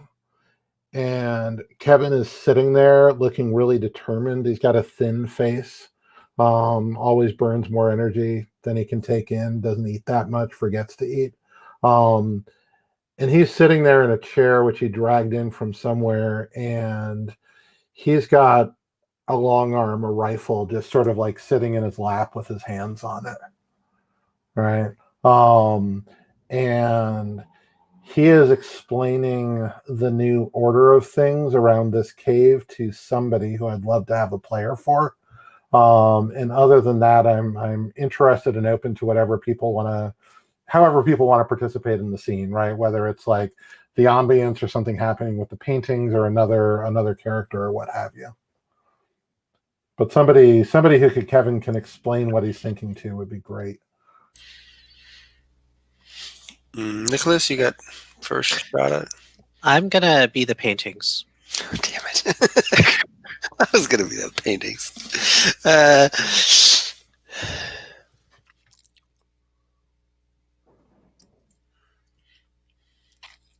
I'm going to be a new species.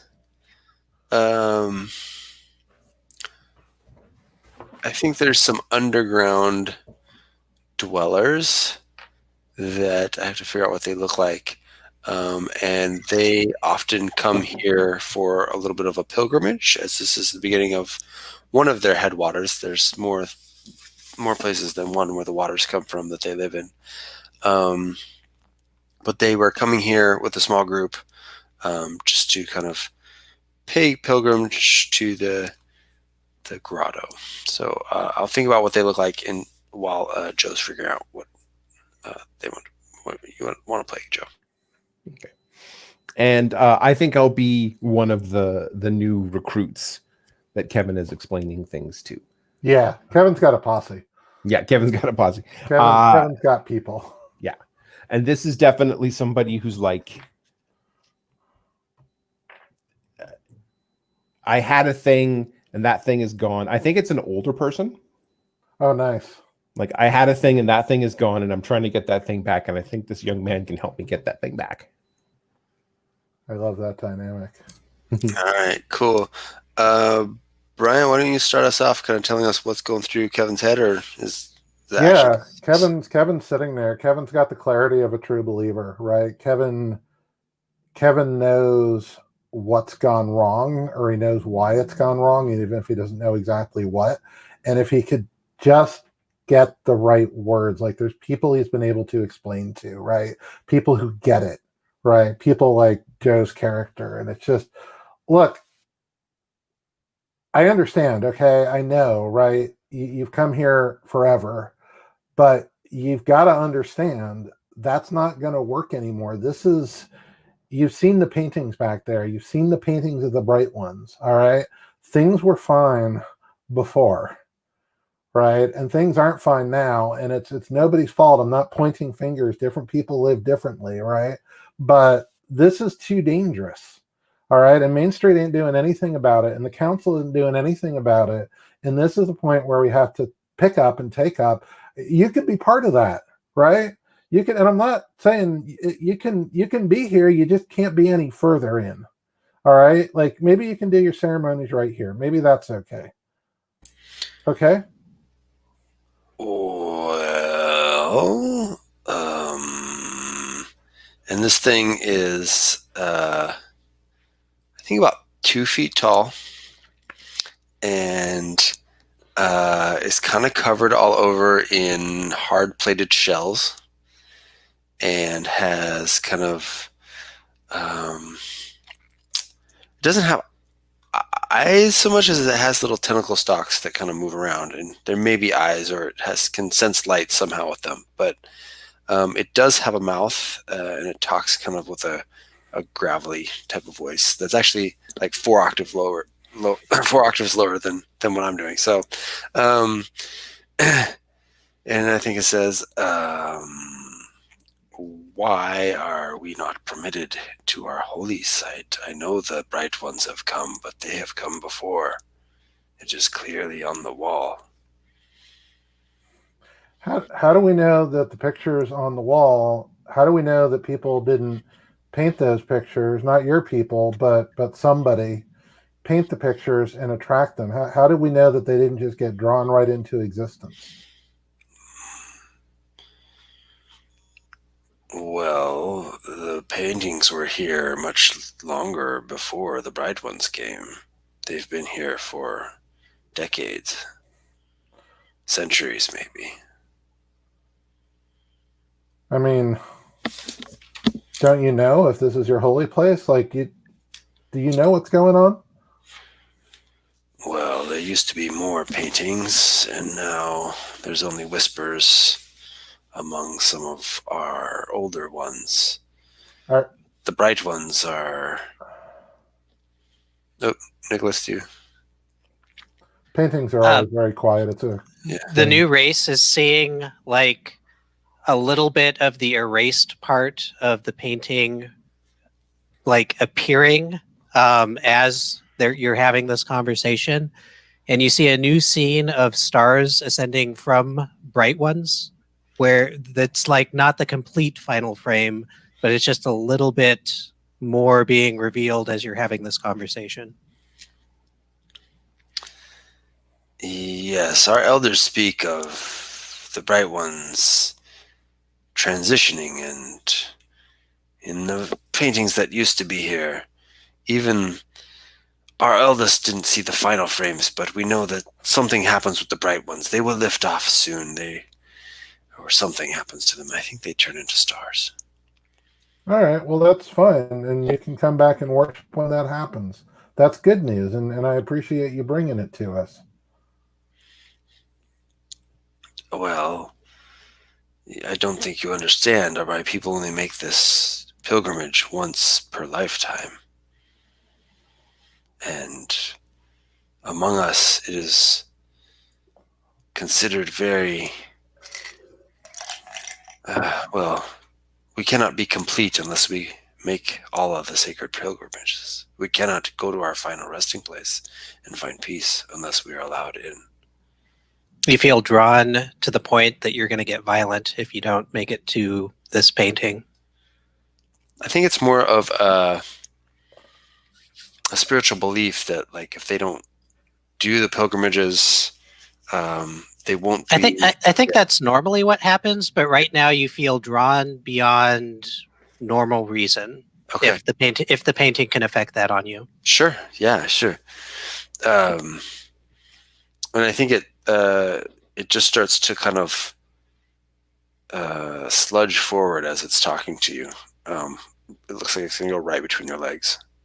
Hey, and I step off the wall where I've been leaning, and I immediately get between like this creepy crawly weirdy thing and Kevin, like, no, you ain't coming up on my man like that.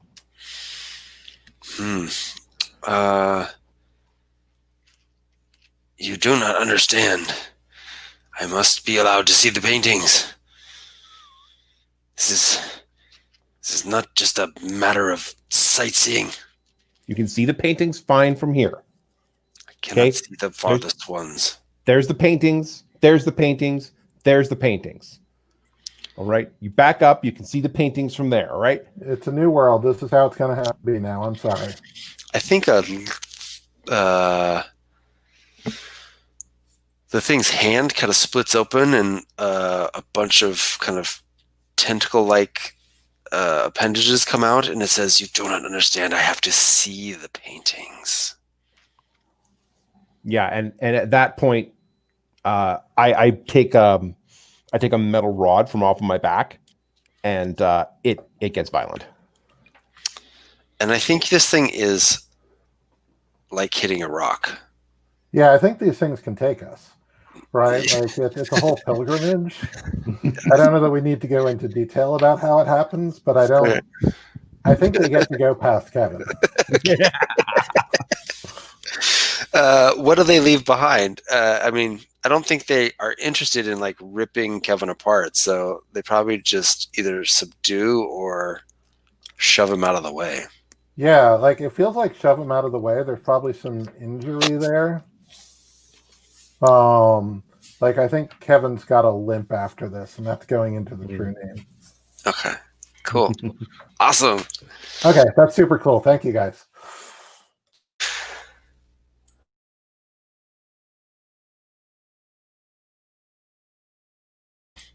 Where were we? You just wrapped it up, right, Joe? Yep. Okay. Yeah, no, that was the first one of a new. Oh, right. And we're doing the desire for survival. So I think I passed to Nicholas.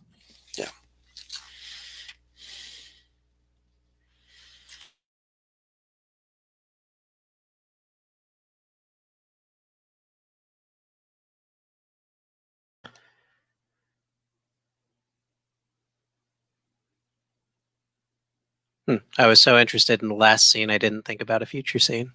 I find that happens a lot in Microscope, or like if I'm running it, I'm like, I get involved in the scene, and then I'm like, where the heck were we? I totally Yeah. forgot who is like up right now.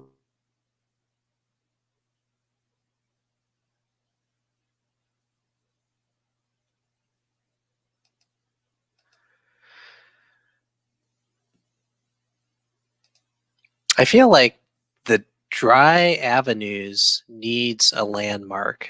So I'm just trying to figure out how to tie that in to the desire. Well, and so I guess there's a couple sides to the desire for survival. This is kind of like the flip side of that desperation. This is like the realization of the desire to survive and thrive. And so we've got this new environment that,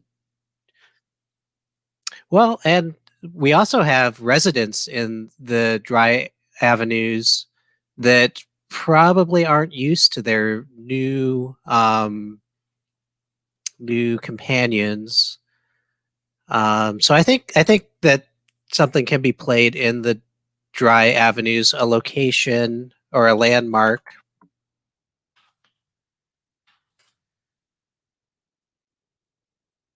that I think is probably avenues. So I imagine. What do we know about the dry avenues? Just that it's dry.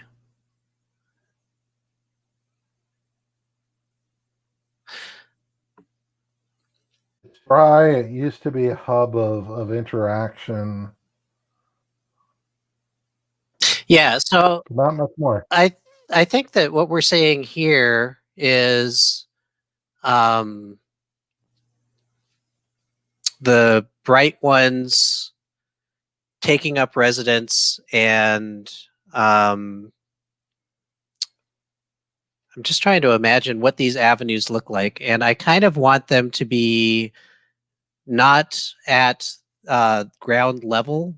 I think that the avenues might be streets that were carved in a little bit, um, maybe organic, in that they're not like straight, like the towers, the gray towers. And I think there's a lot of holes and cubbies. And so we're going to have a location in the dry avenues that is kind of like a descending hole.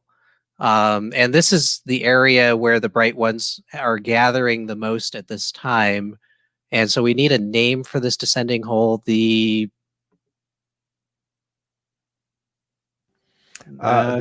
hole at one point may have been like part of the water system. I think like the dry avenues used to be canals of a sort. Yeah, yeah. Before they dried up. So the But plaza. that time is long gone. Yeah. Now it's just called the pit. Or how about the well? Ooh. The well. I guess The dry well. if there's water at the The bottom. dry well. So we've got this dry well. Underline. And it is a hole that is deeper than you can see. And the bright ones have been gathering. This is where they sleep, is on the edge or possibly even over the edge of this dry well. It's dark and it's deep, and it scares the locals that these bright beings are gathering at this spot. So we've got dark, deep, used to have water, right? Sleep here. And so true names.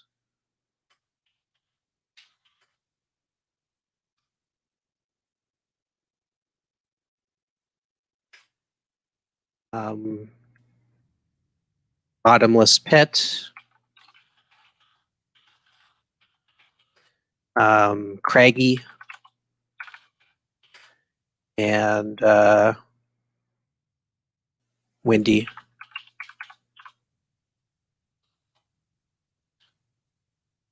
All right, I think that's a landmark.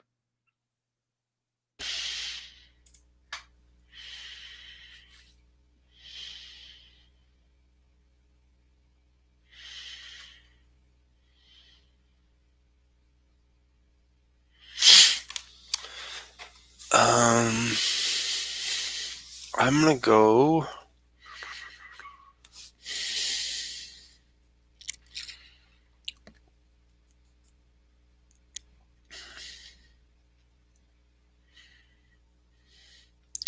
want to go to the painted passageway, and I'm gonna put a resident there.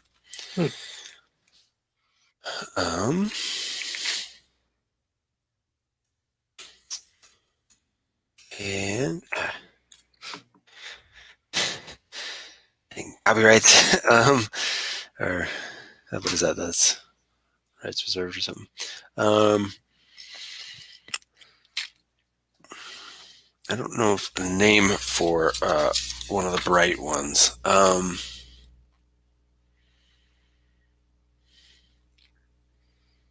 should go get my box of kids' crayons downstairs and steal a name from that. Oh, that's great. Fuchsia. Fuchsia, yeah, that's. I don't know how to spell. There we go, fuchsia.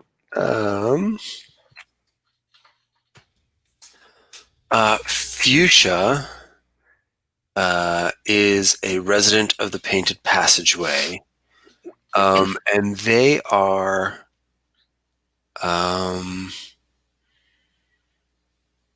They're not like the gatekeeper, but they are kind of in a ceremonial role of welcoming back the bright ones when they come back and requesting any information that needs to be passed on. So kind of like a relay, a messenger type of thing, but more of kind of on the receiving end. So, but they are the only bright one that is kind of constantly standing or accessible to the rest of the residents here. They're not inside the painted passageway, they're just outside. So fuchsia, let's see, they're going to be they, them. And let's do a vignette. I think I'd like to have fuchsia and at least one plant person have, or one of the artists. But happy to have whoever else too. I would really like to get Rasha in on this. Okay. Excellent. All right, Bryant. Let me hang out, and if I see an opportunity to interject or do something about the background or what have you, I'll jump in. Is that cool? Yep. Perfect. Fuchsia is in a patient state of mind. I think this is not Rasha and the plant people's first attempt to kind of interrogate, / question it. Mm-hmm. And it is attempting to answer as best it can, but its reality is just very different than what it can explain to them. I understand your concerns, Rasha, but we must do what we have to do. Yes. I feel this, Fuchsia. I feel this understanding of you must do what you must do. The conflict is that we also must do what we must do. And there are areas where our must do and your must do cast each other in shadow. And there is no shadow here. There is only light. We have only come for the light. Hmm. But where you only see light, we see shadow. And these areas of less light are where anger and fear is growing. Do you also feel this anger and fear? And he's talking to the plant person now. And he said, and I say, how did my painting? I am just confused. I don't have anger or fear. Wonderment. How did my painting become a gateway like this? And why can I not travel through that which I created?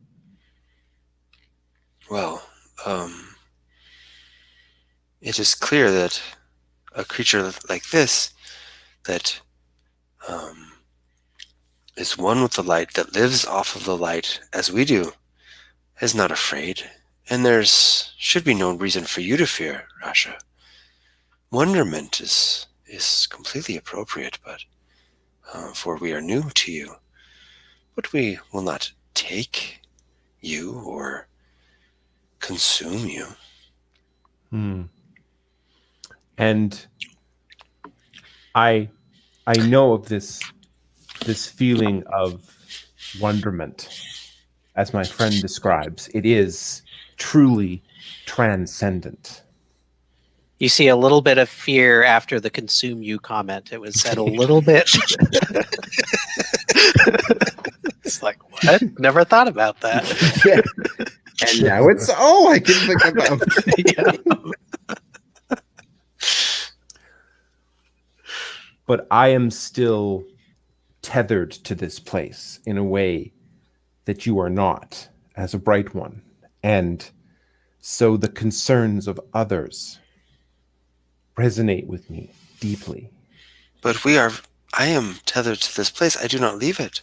I stand here as the sun comes up in the morning, and I stand here when it goes down. This is as much my place. I care now. This place must feed us before we can move on.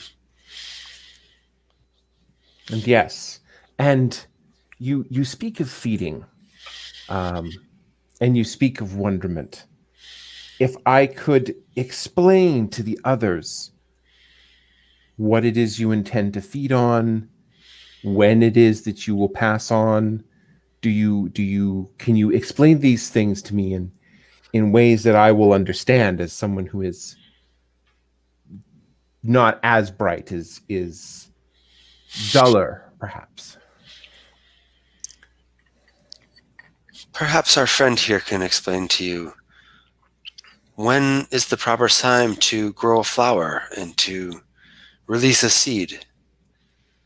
Many things are determined by the positioning of planets and suns and moons.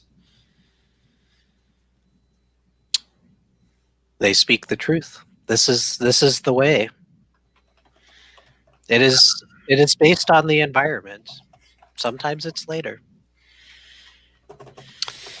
When our seeds are ready to depart, that is when we will be ready to go. And as to what we feed on,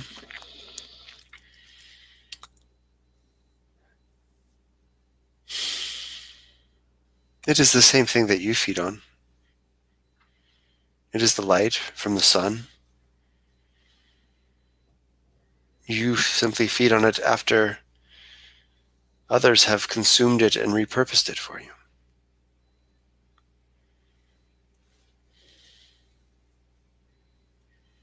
We take it in a purer form. That is all. Yes.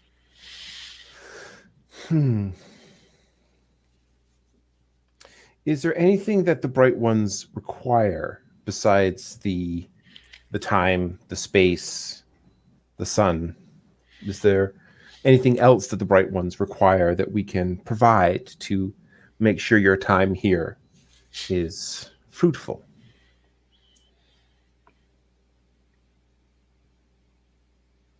Well, the tree people have already painted for us their visions. We would simply like to spend more time with them.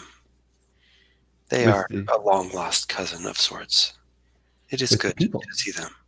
Ah, excellent. And is that something that you and other artists would enjoy, do you believe?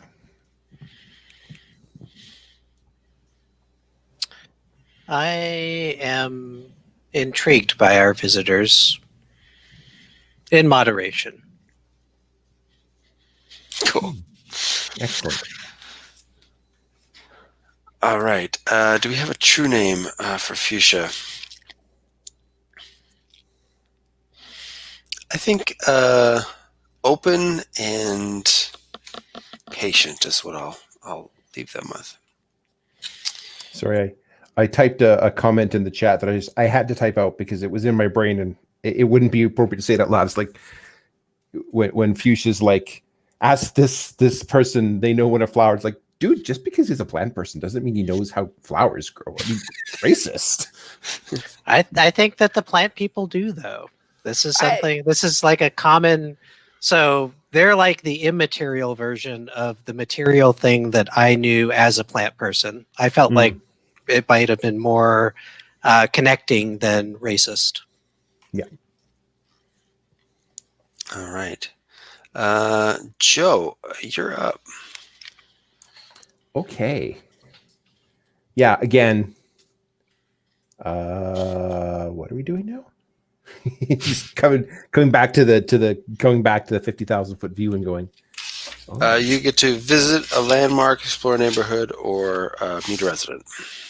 Yeah. So Fuchsia's a resident at the Painted Passageway.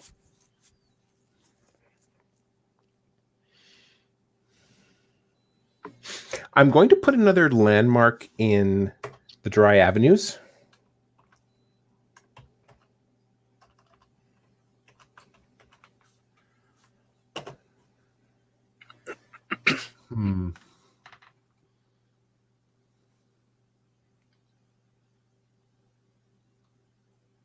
This is the docks.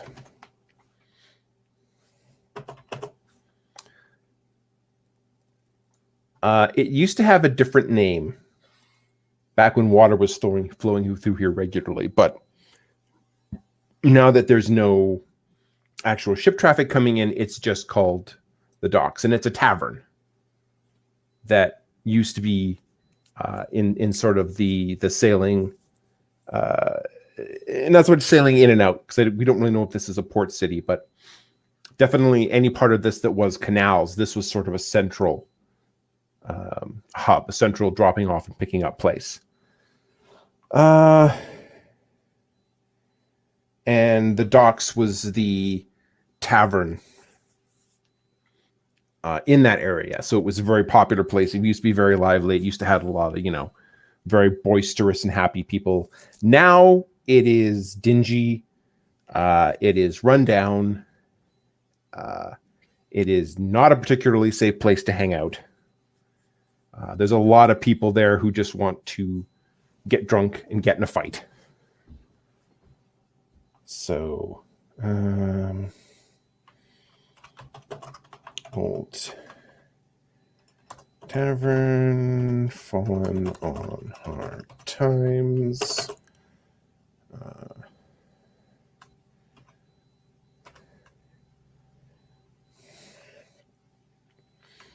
Meeting place for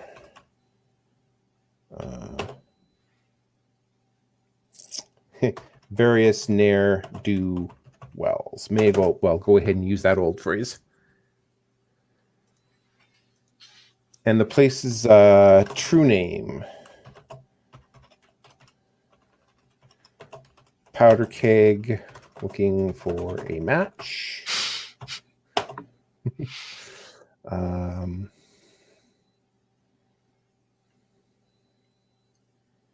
Some things alcohol can't wash away.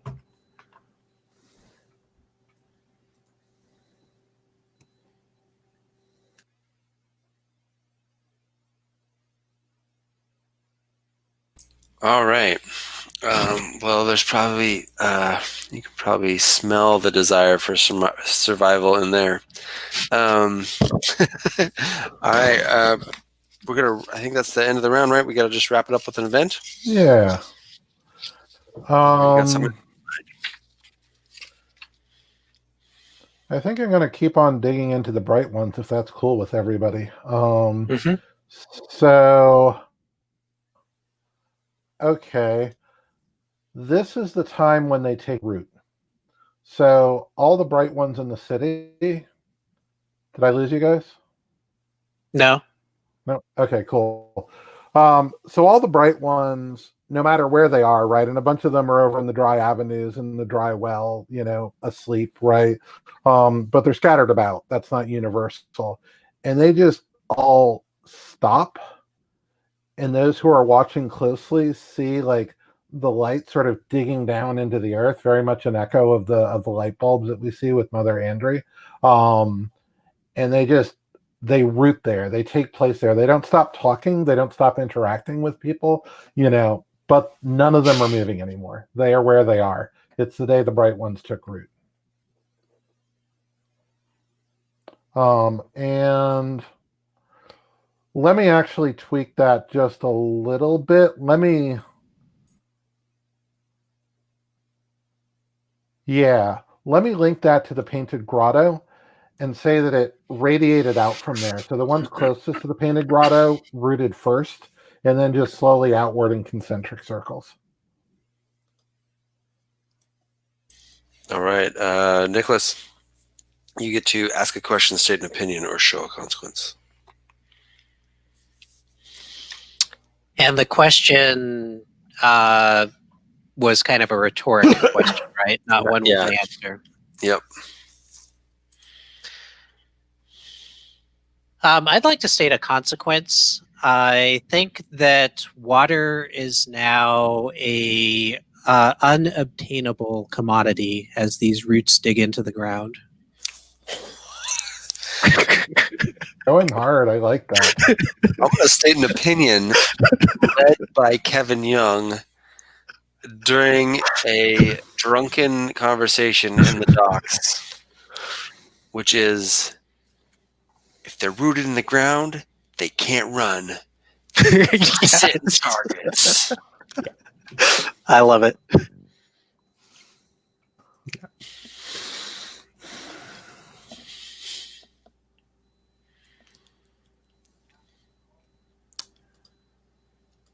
And I have a question. And the question, I think, comes from the race that we were talking about earlier that does the pilgrimage to the painted grotto. And the question is,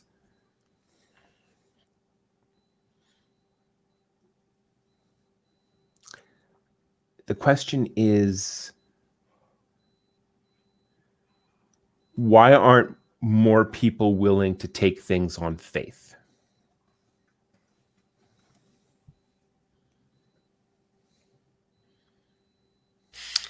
All right, Bryant, you get to wrap up this event of yours. All right. Those were super good. All right. So, question, consequence. I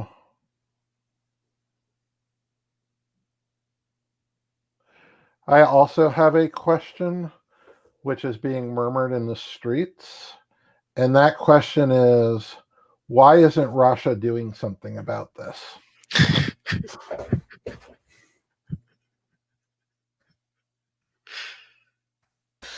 Oh boy. Excellent. All right. Nicholas, I think it is your turn to make a compass. Before we go into the next compass, could we take another break, please? Oh, yes. Thank you for reminding me. Yeah, let's do 10. Okay. All right. See you soon. Yep.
Are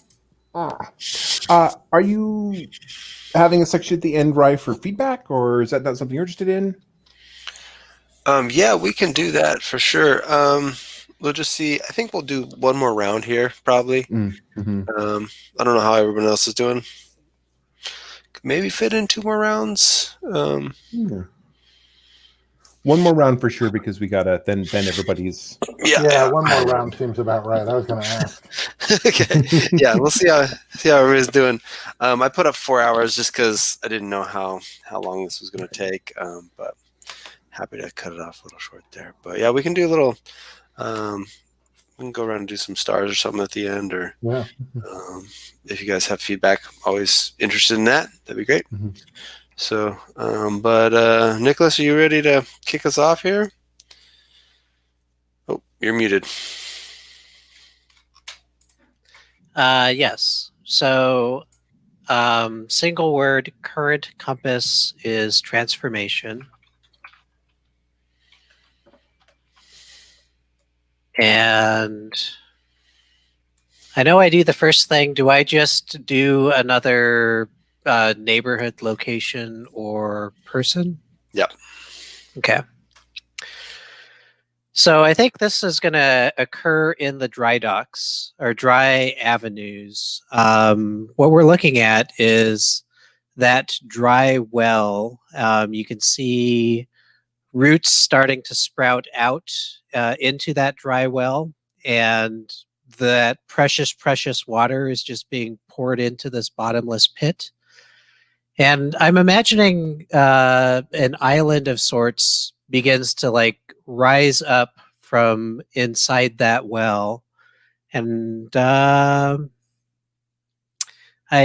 guess it needs a name. It's brand new right now. It just happened. I think the floating island is a great name.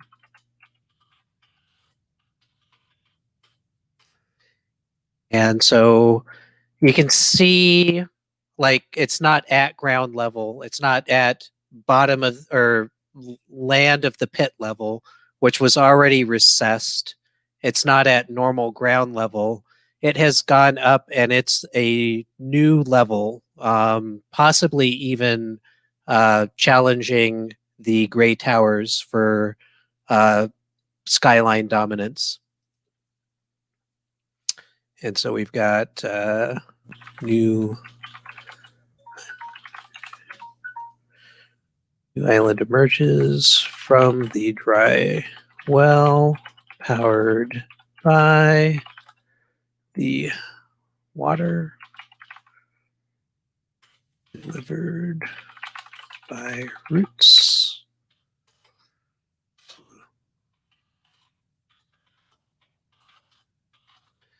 Okay, so its true names are ethereal,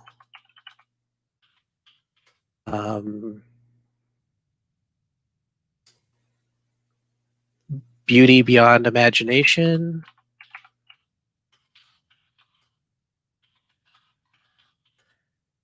I think those are its two true names. Awesome. I'm gonna go to the Great Towers. Okay. To the tallest of the towers, and I'm gonna add a landmark, which is as this island comes up,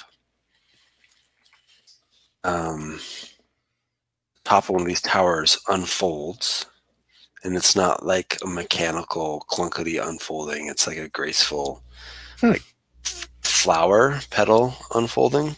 Nice. And I think what we see is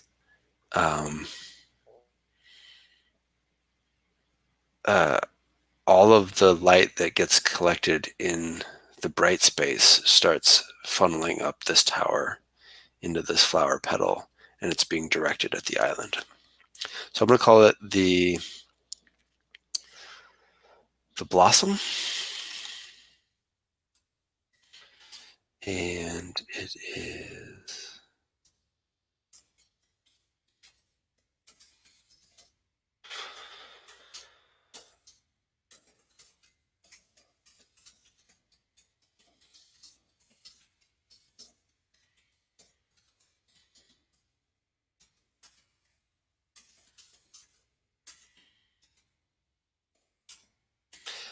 True name.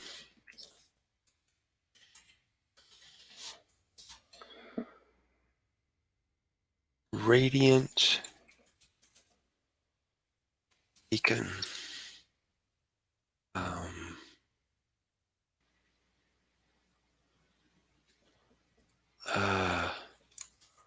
Unmatchable power. No.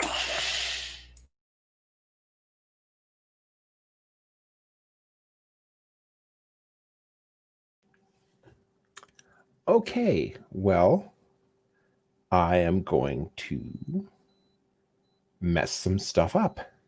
I'm creating a resident at the Blossom.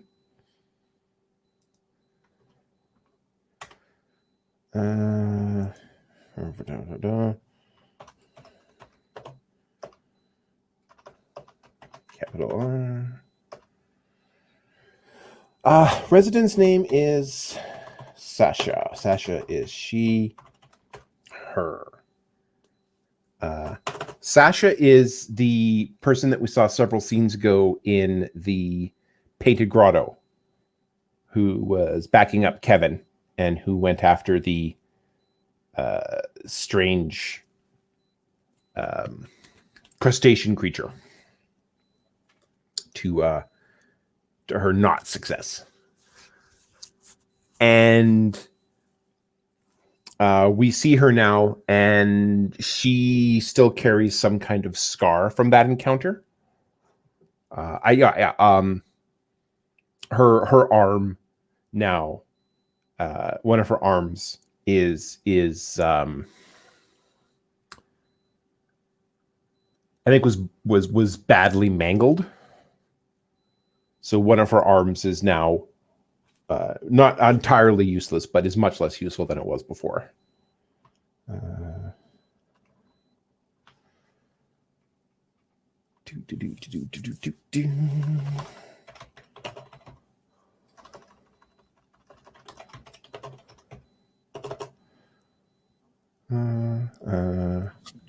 right.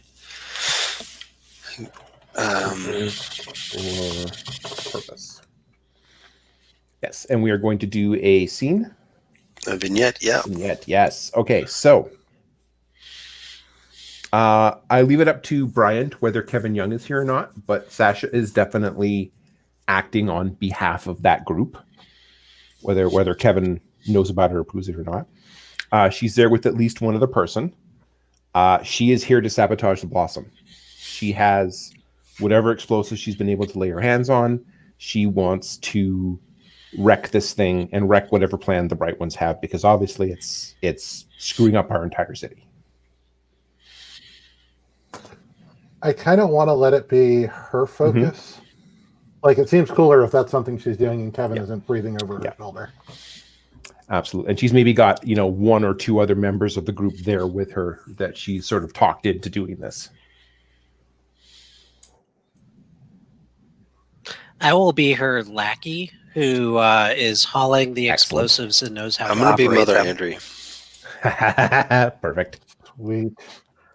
I kind of want to be the Blossom. Nice. All right. So definitely when the scene opens, it's on top of or we're just heading up to the top of the building. I think we're climbing the last set of stairs. And does the lackey have a name? Brisby. Almost there, Briz. Jeez. This is really heavy. Yeah. Why are there so many stairs? I know, right? I think it's your turn for a flight here. All right. Here, hang on. And it's hard, right? Because the Blossom is practically, it's shifting under your feet almost. Right? It literally is turning. It's more and more the longer you wait. Now that we stopped, I think we're making better progress standing here. We're just moving us toward it, huh? All right, look.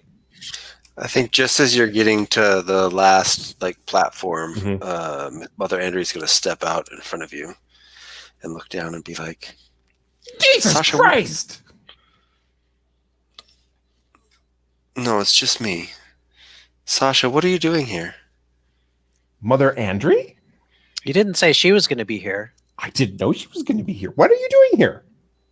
Following the light. Oh, God, no, not you two. Well, There weren't supposed to be any casualties. There's not going to be. We're going to drag her out of here. Don't worry about it. You're not going to drag me anywhere, Sasha. I was there when you were born. I dragged you out of your mother's womb. If anyone's doing any dragging today, it'll be me. Yeah, and you keep bringing that up every time we get into an argument. Look, we are not going to get into a fight right now, okay? We are taking care of this. All right? There's nothing to take care of. There's a lot to take care of. We have no water. Yeah, we need to take care of this building to get our water back. I don't think it's going to happen the way you think it's going to happen. Why not? We blow up whatever the hell this thing is that the bright ones planted the last time they were here. They don't get their light.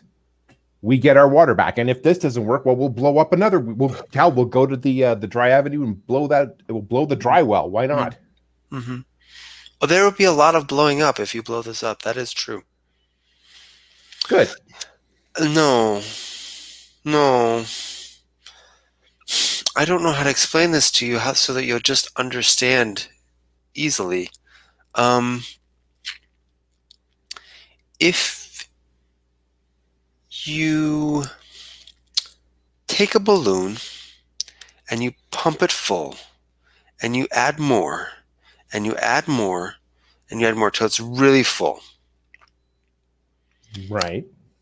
And then you pretend and then let's say you're an ant and you're standing on the balloon and you took your little ant dynamite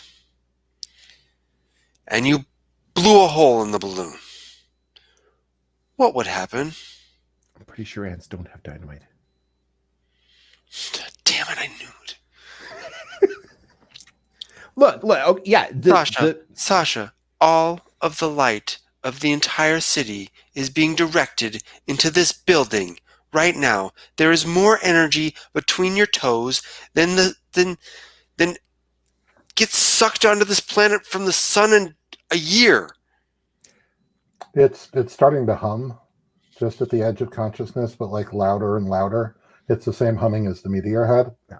And I think as the humming gets louder in the car, like we don't realize it, but we're actually getting louder to sort of compensate it. Yep. All right. Well, then what do you want to do? Sit here while it sucks away our life? You said it yourself. All of the light is being run through this tower. By them. Not by us. By them. Right. But blowing us all up and the entire city up is not going to help anything. First off, we're not going to blow everything up. We're just going to blow the blossom. But okay, then what will? What will? You give me an idea, oh wise one. You give me a concept that's not just sitting here and waiting for them to take everything and leave us with nothing. That's exactly the concept, Sasha. That's exactly what you have to wrap your head around. Go home, sit down, stare at the wall for, I don't know, a day, a week, however long it takes, and they'll be gone. And we'll have nothing. They're not taking the water. They are taking the water. They're literally taking the water. They put it into the hole. It will still be here. It'll be in the hole. You have a bucket. I ain't never seen a bottom to that hole. Yeah. And once the air is getting drier too. It's just incredibly dry air around here. Once this thing is done doing its thing, the light should go back and start powering everything else again. Yeah, it should go back. They should leave us alone. We should go back to normal. The water should go back, but it's not going to. Well, I'll tell you one thing. Nothing's going to go back to normal if you turn this entire city into a bigger crater than the star among us. There is no more normal. Normal is gone. There is only going forward. There is only the choice. Do we let them do it to us, or do we do it to them? I'm happy to stop the scene right there. Thank you. Yeah, I'm not sure how. I really don't know how that would end. Yeah, I don't know if Mother Andy would just like at some point, but that probably wouldn't. I mean, help things anyway. it almost sounds like, yeah, there's going to be some fists flying for sure. Yeah. Ultimately, Sasha has a decision to make. I'm not sure, a little old lady can necessarily stop her from doing what she wants to do. If any little old lady can do it, it's this little old lady. It's true. All right. So while this crazy stuff is going on, Bryant, what are you going to do? Oh, God.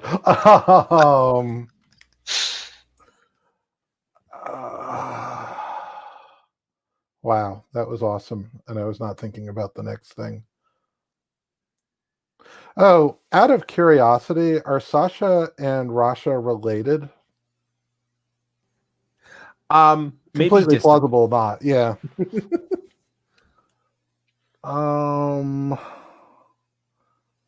Man, okay, I'm looking at what we've got so far. And just a reminder, the compass is transformation. Yeah. Okay. I want to do something slightly weird, and tell me if this is stretching the game too far. I want a person, a resident, at the docks 100 years from now. I want to do a flash forward, or actually say 50 years from now. And it is. I like that we leave the present on that almost fist blow, and it's like, Yeah. and we never see that, and here we are 50 years. Yeah, like, Nicholas, you may want to come back to it for the event. I don't know, but that's totally up to you. But I want to do Kevin Young 50 years from now in the docks. Same Kevin. Right? And he's the bartender at this point. He's in a chair. His limp has gotten worse over the years, so he can't walk anymore. Doesn't seem bitter or anything like that. He's chubby now. He's jovial. And it's late at night. He's closing up, doing the things, wiping down the bar, cutting the limes for tomorrow, all that kind of fun stuff. And there are some number of people, like 1 to 3 people, depending on you guys, who want to hear the stories of the old days.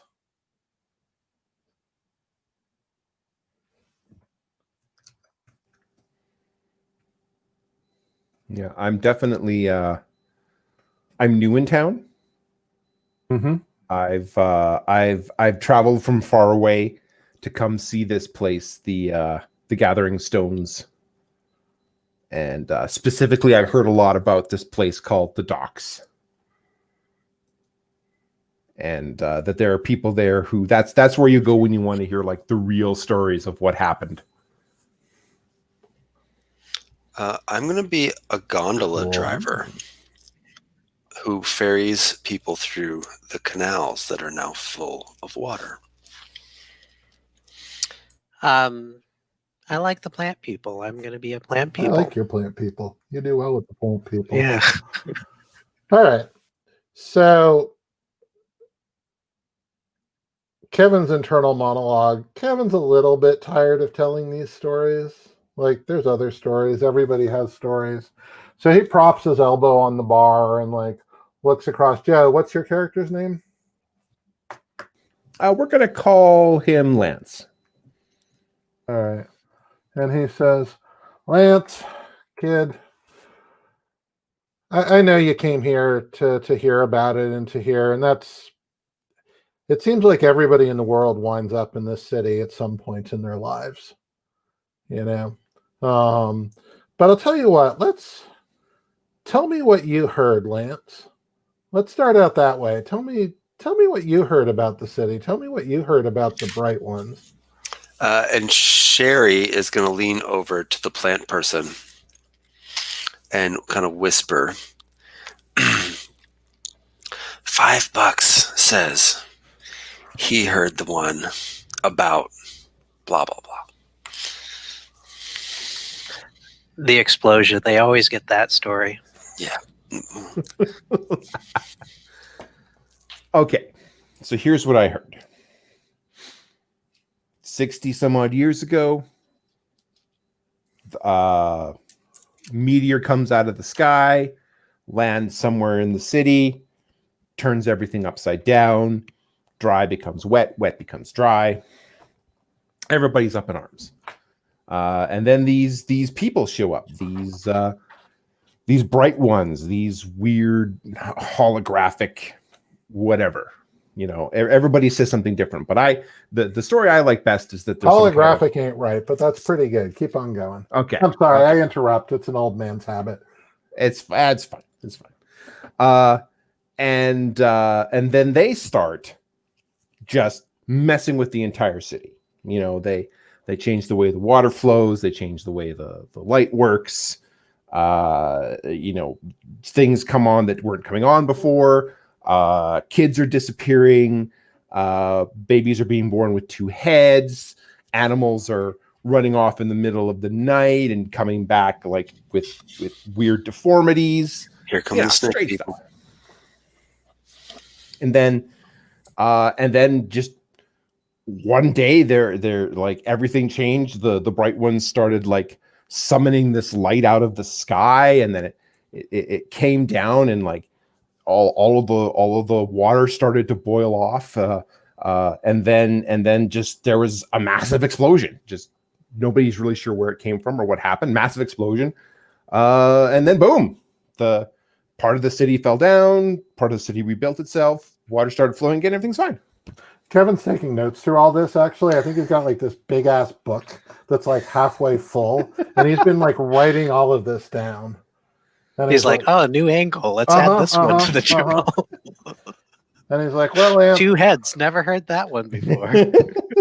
It's true because you believe it. The thing about the 2 heads, I'm only going to correct that one because those people didn't have anything to do with the meteor or the bright ones or anything like that.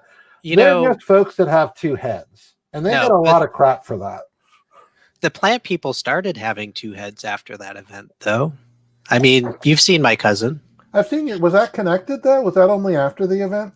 Oh, never saw it before the event.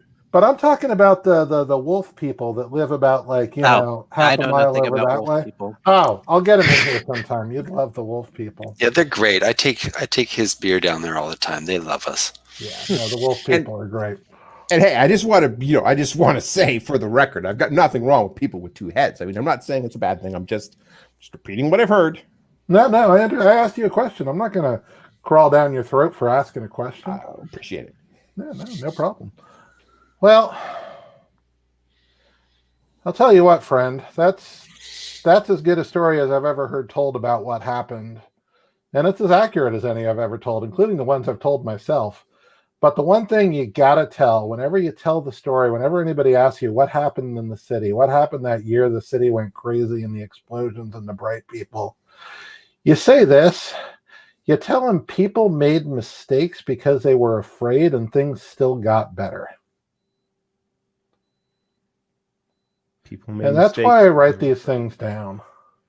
You know, just so people can remember that, because man, I got to tell you from experience, when you believe that things aren't going to get better, you make some stupid mistakes.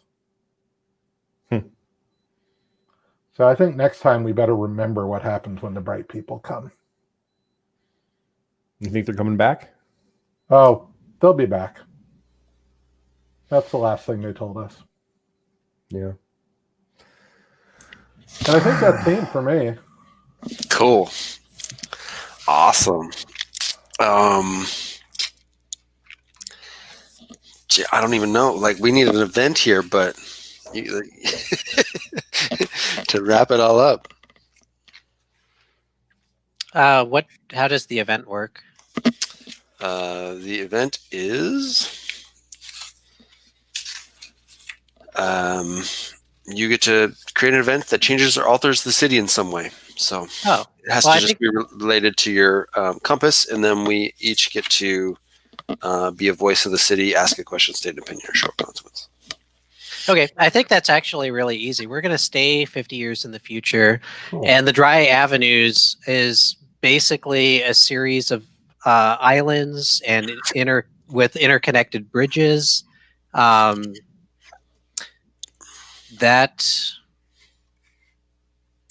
ties into the transformation. I think it's just been an era of plenty since whatever that mysterious event is that no one seems to recall the beginning of or the end of. And I forgot the framework. Did I miss anything? No, you just say that, and then I have to go first to ask a question, state an opinion, or show a consequence. Okay.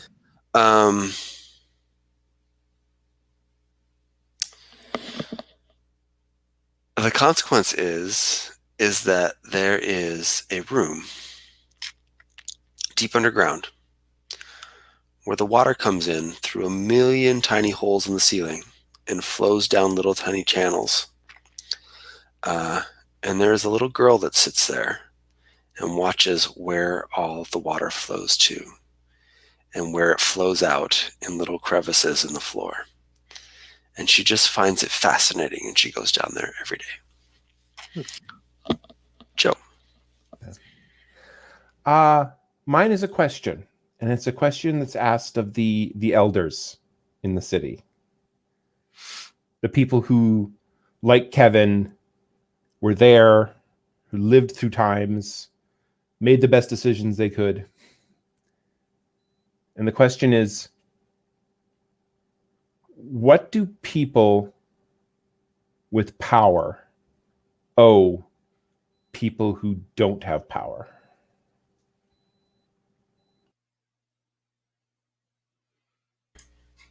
All right, Bryant.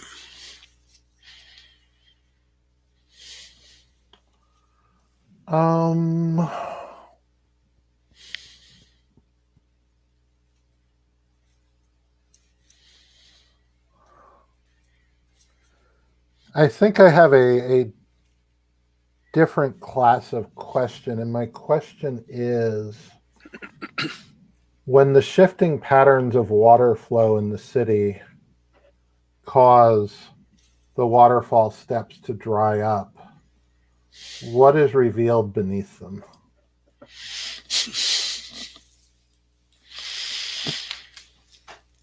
And we'll never know. Nicholas, It's rhetorical. you're the last one. Yeah. But we'll all have our own stories about it.